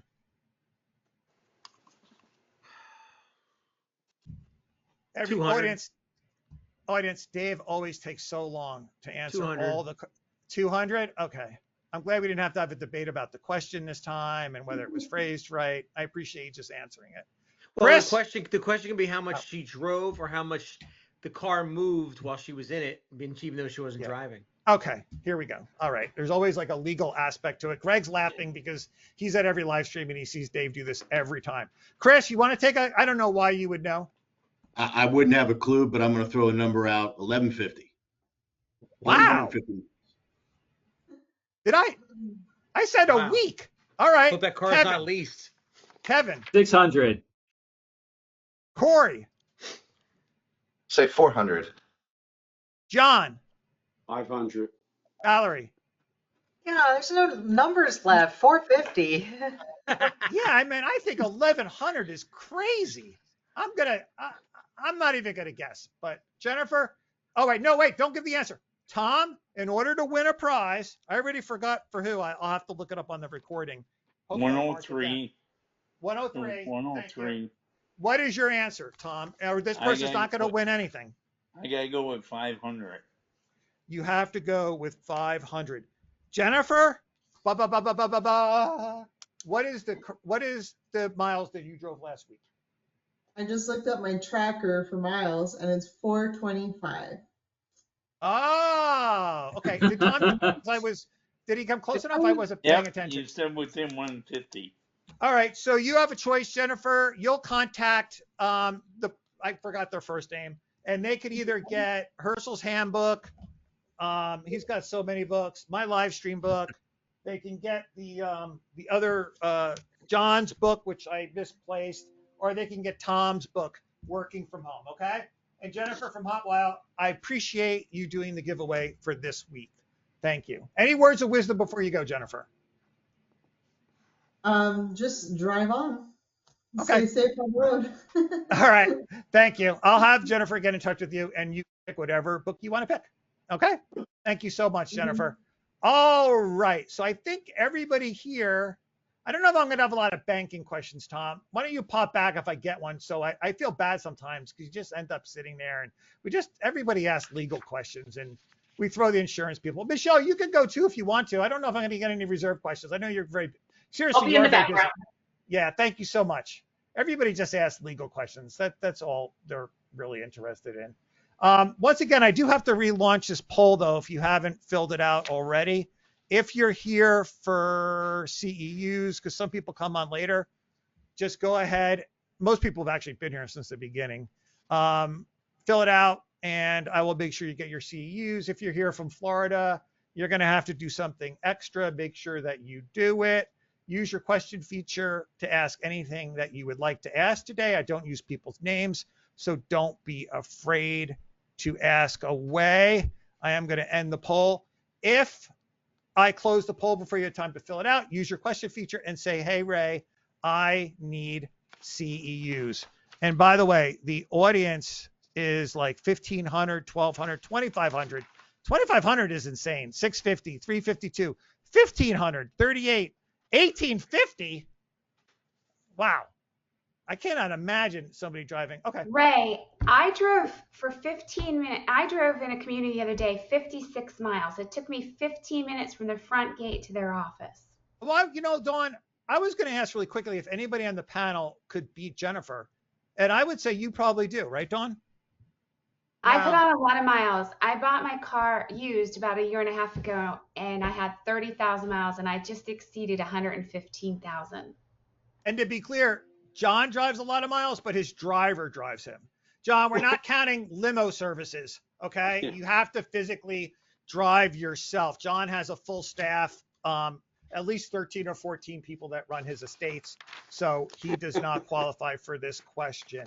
All right, actually, I realize I need to have you guys introduce yourself because we have everyone introduce themselves really quickly because there's some new people on. And, well, I can't find my welcome thing because there's so many things to keep track of. But, oh, here it is. All right, very, very quick, Dawn. Introduce yourself. Hi, my name is Dawn Becker-Durner. I'm the practice leader for Acroshore. We're a nationwide as well as international insurance agency. And our division provides insurance for community associations. I'm a CERMS, and I also sit on the South Carolina Board of Directors, but I'm involved pretty much on the East Coast with a lot of different communities and chapters. Greg. Greg Girelli with Girelli Insurance Agency. We're located in Cold Spring, New York. And we specialize in community association, master policy insurance programs throughout New York, New Jersey, Connecticut, Pennsylvania. You know, panel, you don't believe me when I tell you that the audience pays attention. Dave, somebody's thanking you for logging in from Wegmans last time we were on. Oh, People yeah? pay it. They remember They stuff. do. I'm telling. Dawn knows it because she sees some of the stuff since the beginning. People remember stuff. Dave, introduce yourself. Definitely not Wegmans today, that's for sure. My name's Dave Byrne. I am the chairperson of my law firm's community association practice. We represent homeowners associations, condominiums, and cooperatives in New Jersey, New York, and Pennsylvania. Chris, this is the first time I've really met you. Thank you so much for joining us.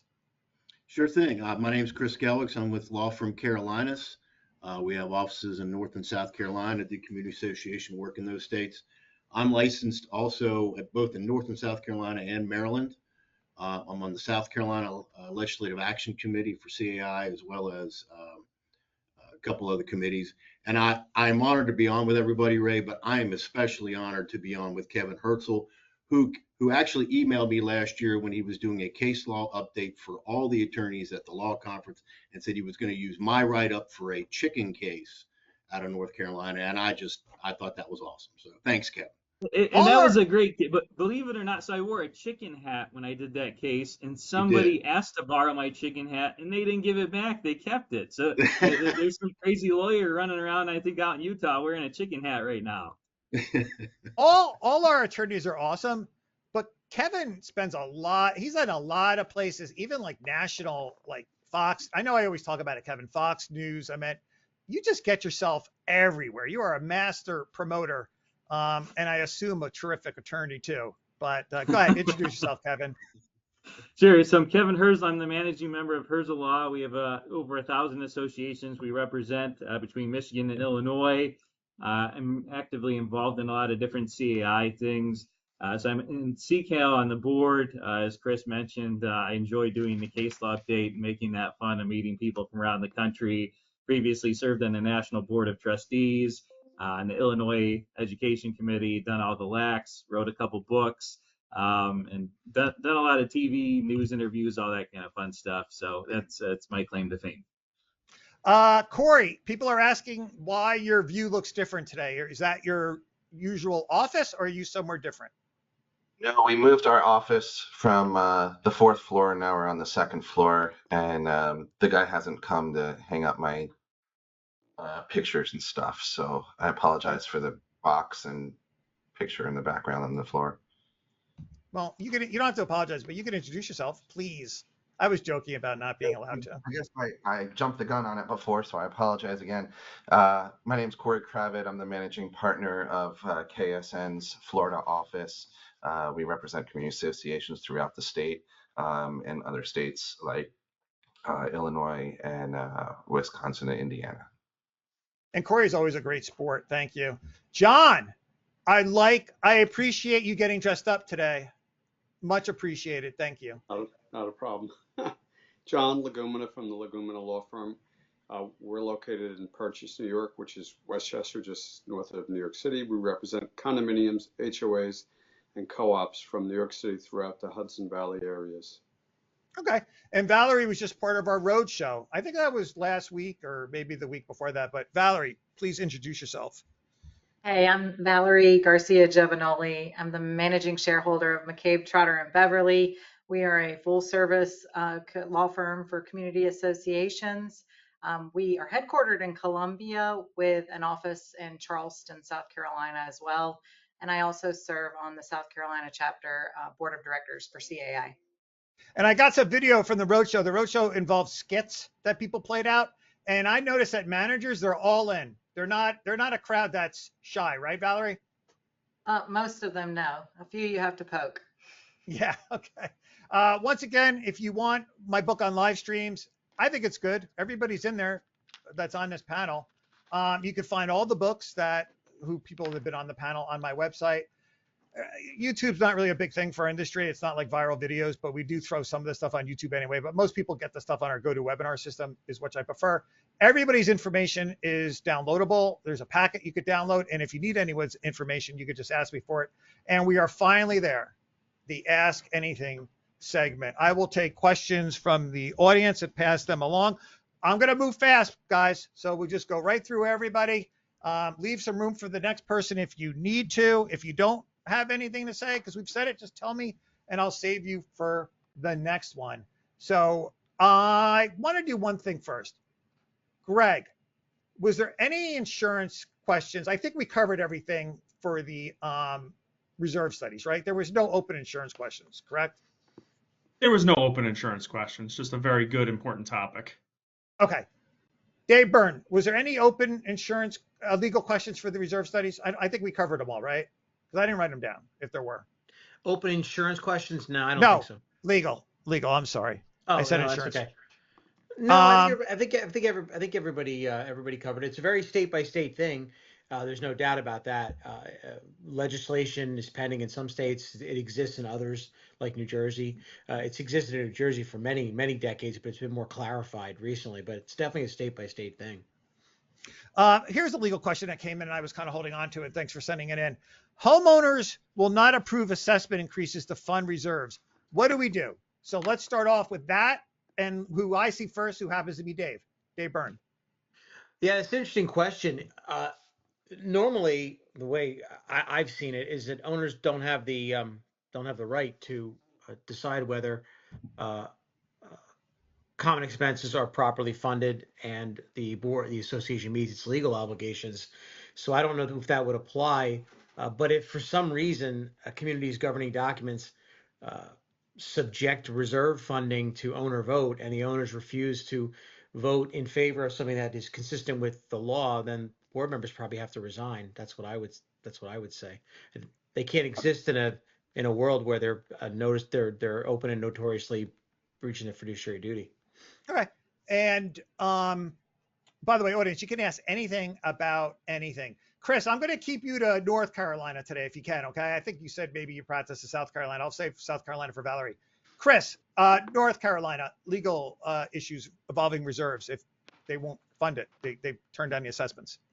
Well, I mean, I think I don't really disagree with David on that. There's just not a lot a board can do. I'm actually dealing with that right now, where I've actually suggested to a board, look, I can send a doomsday letter to the members, say if you don't do this, you're going to lose your investment, you're going to lose property values, all that stuff. Plus, it could affect your mortgage and all that. The board's got a fiduciary duty. If the members won't fund it, I'm not sure what else you can do, except I agree, you probably have to resign. At that point, there could be things like a receiver appointed. There'd be all kinds of things that could happen, court intervention. It's just it's not a great scenario, and it's not an easy one to work through. Kevin. So two things. I've had this case actually once, and I can tell you that I had an association. They spent hundreds of thousands of dollars fighting over this because the board just tried to do the assessment because they needed to operate. Half the people paid, half the people didn't. Half the board members paid, half of them didn't, even though there wasn't a vote. So if you see that, I'd highly recommend trying to amend the documents to take that out because the board needs discretion to operate. If that can't happen, it's the B word. We've had a couple of associations, they've declared bankruptcy. And if you just have more bills and maintenance and the documents are going to require you to perform maintenance and you can't afford it, that's where you go. That will also end up being more expensive. I don't want to get sidetracked, Kevin. You said the board members didn't pay. So the board did approve the assessment, the majority board? Yeah, but they couldn't impose an assessment without an owner vote. Okay. So since the owners didn't vote to pass it, half the people on the board paid and the other half didn't, and some of the owners paid and some of them didn't. Oh, okay. That's weird that it wasn't even passed and people were paying. But okay. What was the logic in that, Kevin? Really quick. Why would someone pay if it wasn't why would I pay when I'm not sure if my neighbors are going to pay? Because the garbage needed to get taken out, the water needed to get lawned, the snow needed to be plowed, and so they needed money to keep running. Interesting. Corey. Actually had a situation in a commercial condominium where the board was trying to sabotage the building to terminate the condo, and we had a judge hold the board members in contempt until the bills were paid, especially for insurance. The building was on a fire watch, and the judge ordered one of the board members to sit in the jury box in contempt, and if a check wasn't provided to cover the cost of insurance, he was going to jail that night. Somehow a check got handed over to me, and we got it all worked out. I am shocked at the answers. I can't believe this is actually taking place. Dave, do me a favor. Just be careful with any commentary because it makes it hard for me to do the shorts and things like that. I appreciate that. Thank you. Oh, I didn't say anything. I don't think. No, if you go hum or add commentary like that, maybe you don't even realize you're doing it. Oh, interesting. Oh, we'll have to explore that. We'll spend some time. I think it was Corey. But was it Corey? Okay.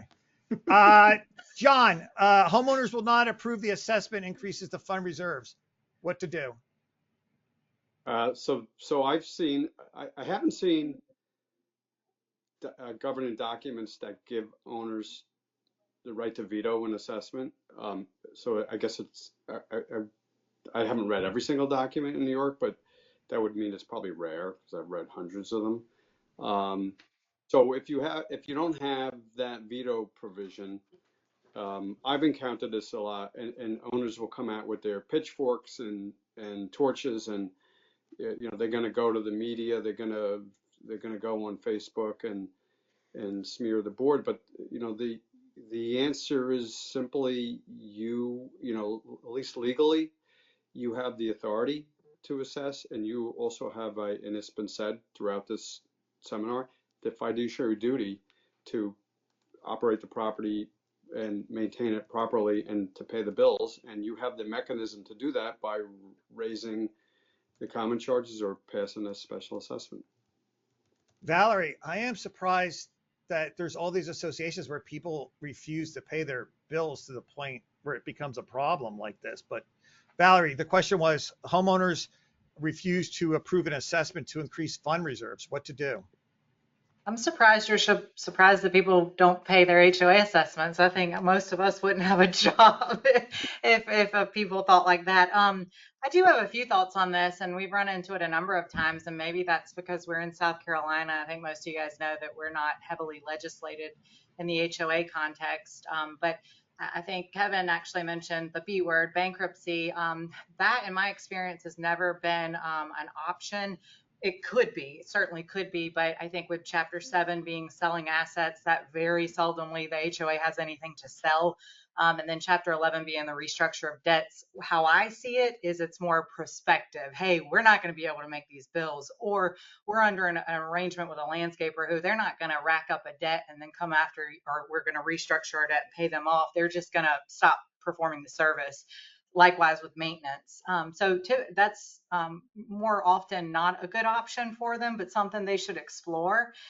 The only other two options, in addition to what the gentleman on the feed have also stated, is that reformation could be a potential option to go to court and request that the court reform the master deed or the CCRs.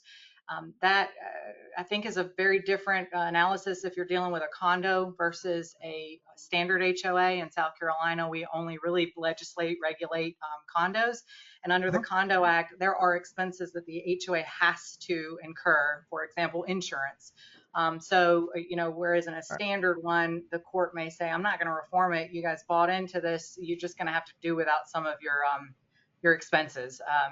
And then also receiverships is a state court action that you could potentially do. I think if you complete a really good case, judge, we're violating the law, and therefore that's why we need these increased assessments. I think a court could reform the governing documents or potentially appoint a receiver to collect those assessments from the owners. Okay.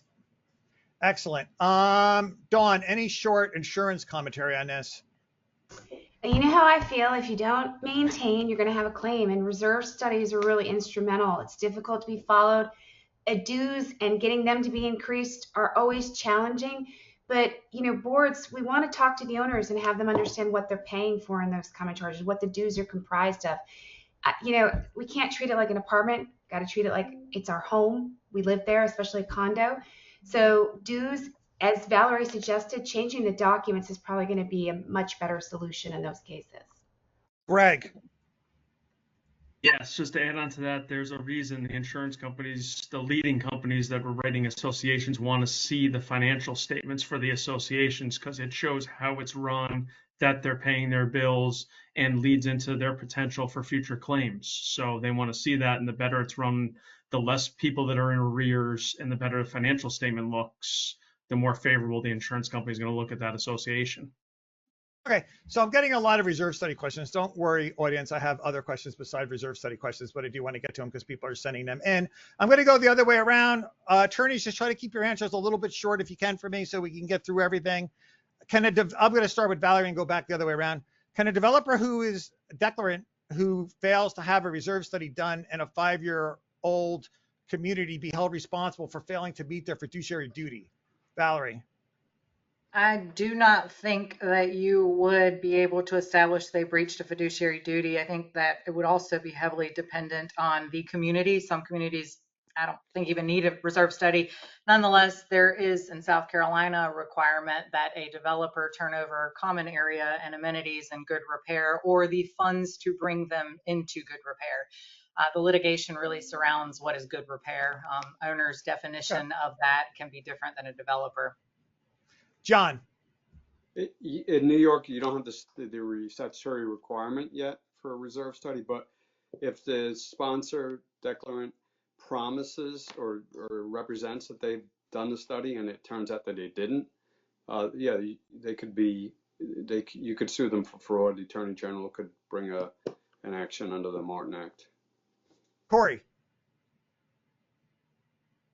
I wasn't paying attention. I zoned out. What's the question? Oh, I love Corey. You know what? I was just, I know Corey, a relative of Corey, is very well known in this industry, and I was just praising you so much, Corey, the other day, so much, and today you're not even paying attention. Okay, the question was. I was responding to her message. Oh, Herschel's message? Who? My relative's text message. Oh, okay. Can a She developer said, who is a, I thought you said Herschel. Can a developer No, who's a I declarant? wouldn't try and feed him the answers, Ray. There's no cheating here. Okay. Let's get back on track. All right. Can a developer will make a special for you, Corey? Are you ready? focused. Okay. Okay. Can a developer who is declarant who fails to have reserve study done in a 5-year-old community be held responsible for failing to meet their fiduciary duty? It's often on its face, it sounds like there's a possibility, but the truth of the matter is, usually when there's turnover, the developer is pretty smart and they have the association sign a waiver of any kind of claims. So the best advice I could give is prior to turnover, the board really needs to have their attorney take a look at the turnover documents and make sure they're not waiving any rights in the future.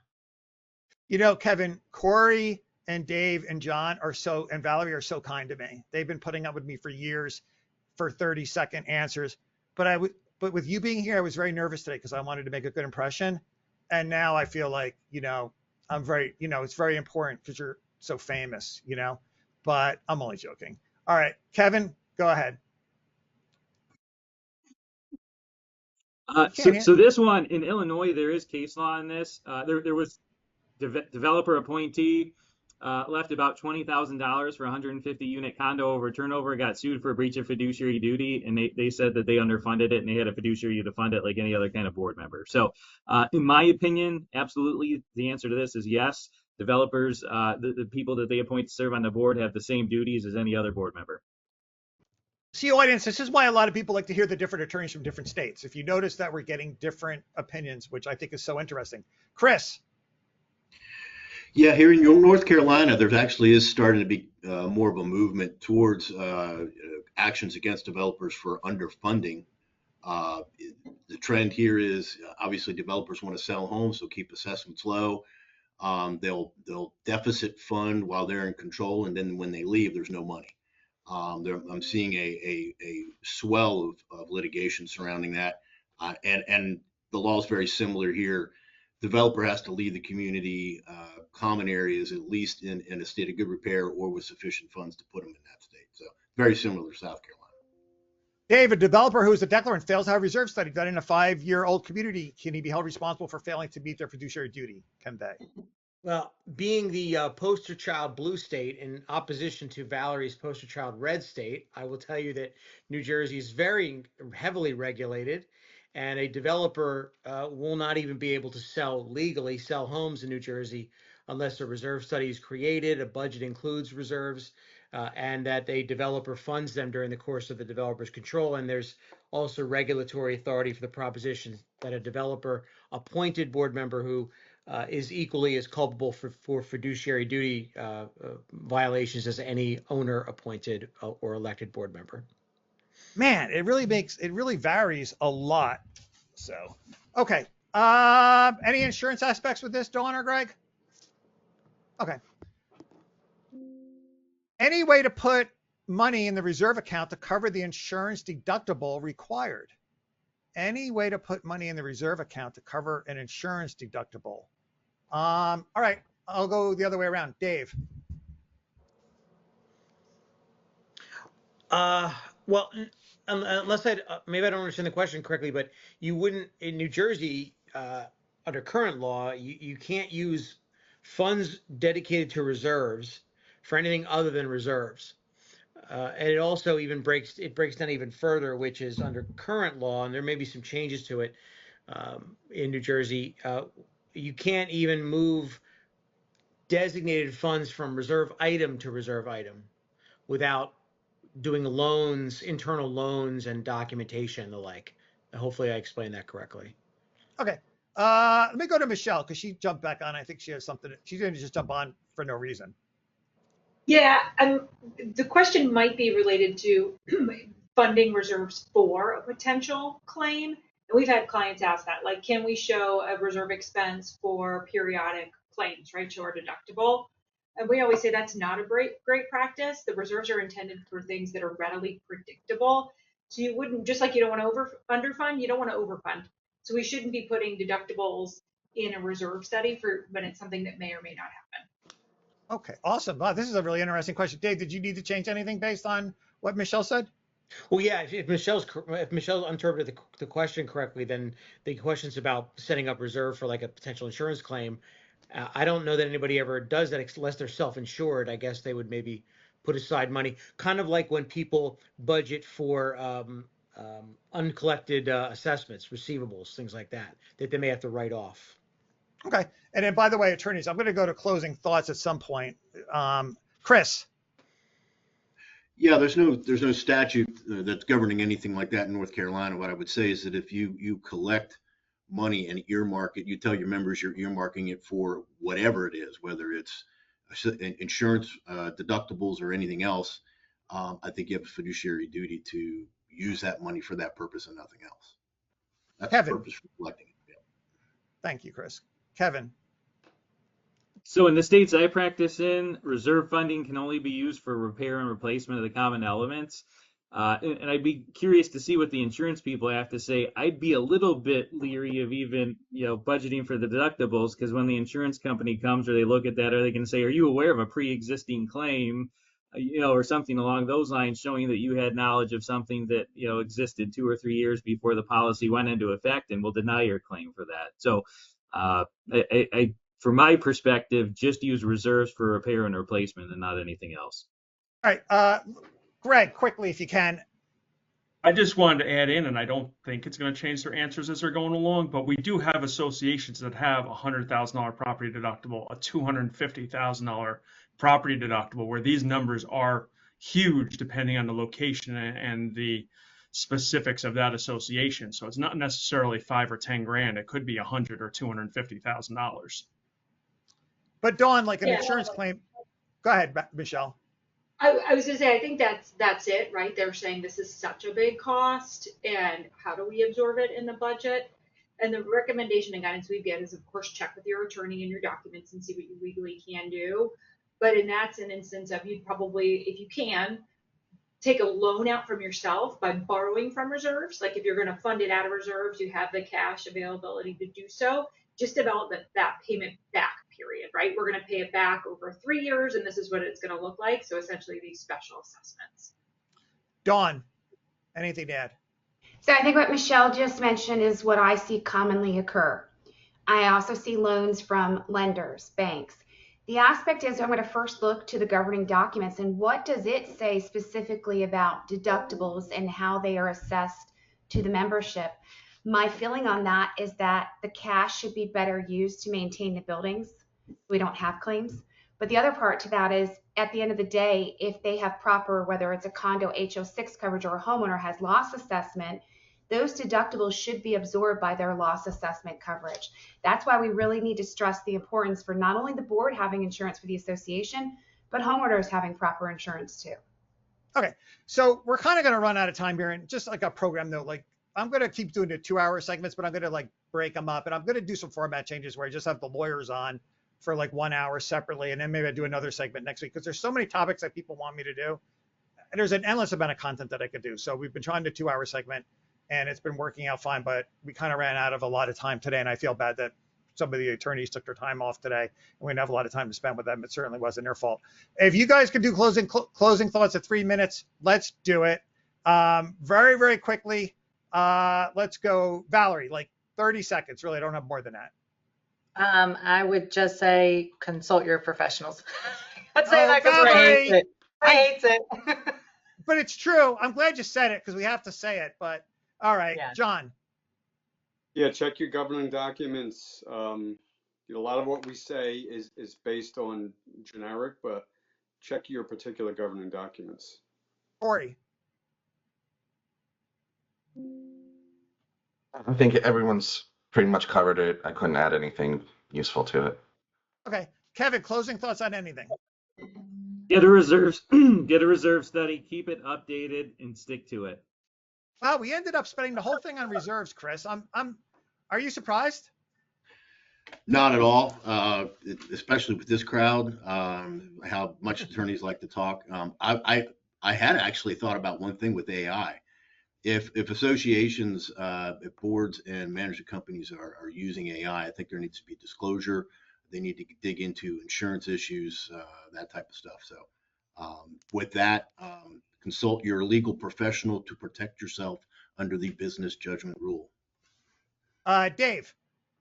Yeah, I will pick up on the comments that Chris and Valerie have made with respect to professionals. When lawyers and the like tell boards and managers to, you rely on professionals. It's not just for professionals to have business, but it really is a way to shift responsibility and liability to third parties, and boards should be honest about that, which is they will move liability to the people who best can manage it, lawyers, engineers, insurance professionals and the like, instead of relying on things themselves. It really does make a difference and will really be helpful. If a mistake is made, it will be somebody else's mistake. You know what I tell boards, Greg? I tell them, like, if you don't rely on your professionals, the very same people you're trying to save money for are going to be the ones that sue you. But anyway, I have a bad attitude. Greg. Just reiterating, have a reserve study, fund it, and follow it. It will make for a better association. Dawn, I have a question for you. You're so busy. When are you going to have an hour to spend with me every month talking? We specialize a lot in coastal insurance. So right now, this is vacation time, July. We're gonna sit back because we got all the insurance bound before June 1st. All right. I'll have time soon. But I actually want to talk about the AI. Really quick. AI is super important in insurance, and that's why, as Mr. Wood was explaining, from a perspective of attorneys as well as insurance carriers, we're using that information. It can be positive and it can be negative. So you really need to look objectively at your own association and see what you can be subjected to. Also, don't use AI for legal contracts. If I see another community board doing that, I'm gonna have a fit, because you are violating the law. You're not licensed to practice law. Don't use AI. I want to thank everybody for being here. I'm sorry we ran out of time, and I look forward to seeing everybody. I'll make some program notes to make the programs run a little bit better. Thank you so much. And lawyers and insurance people, I really do appreciate you. I truly do. All right. We appreciate you, Ray. All right.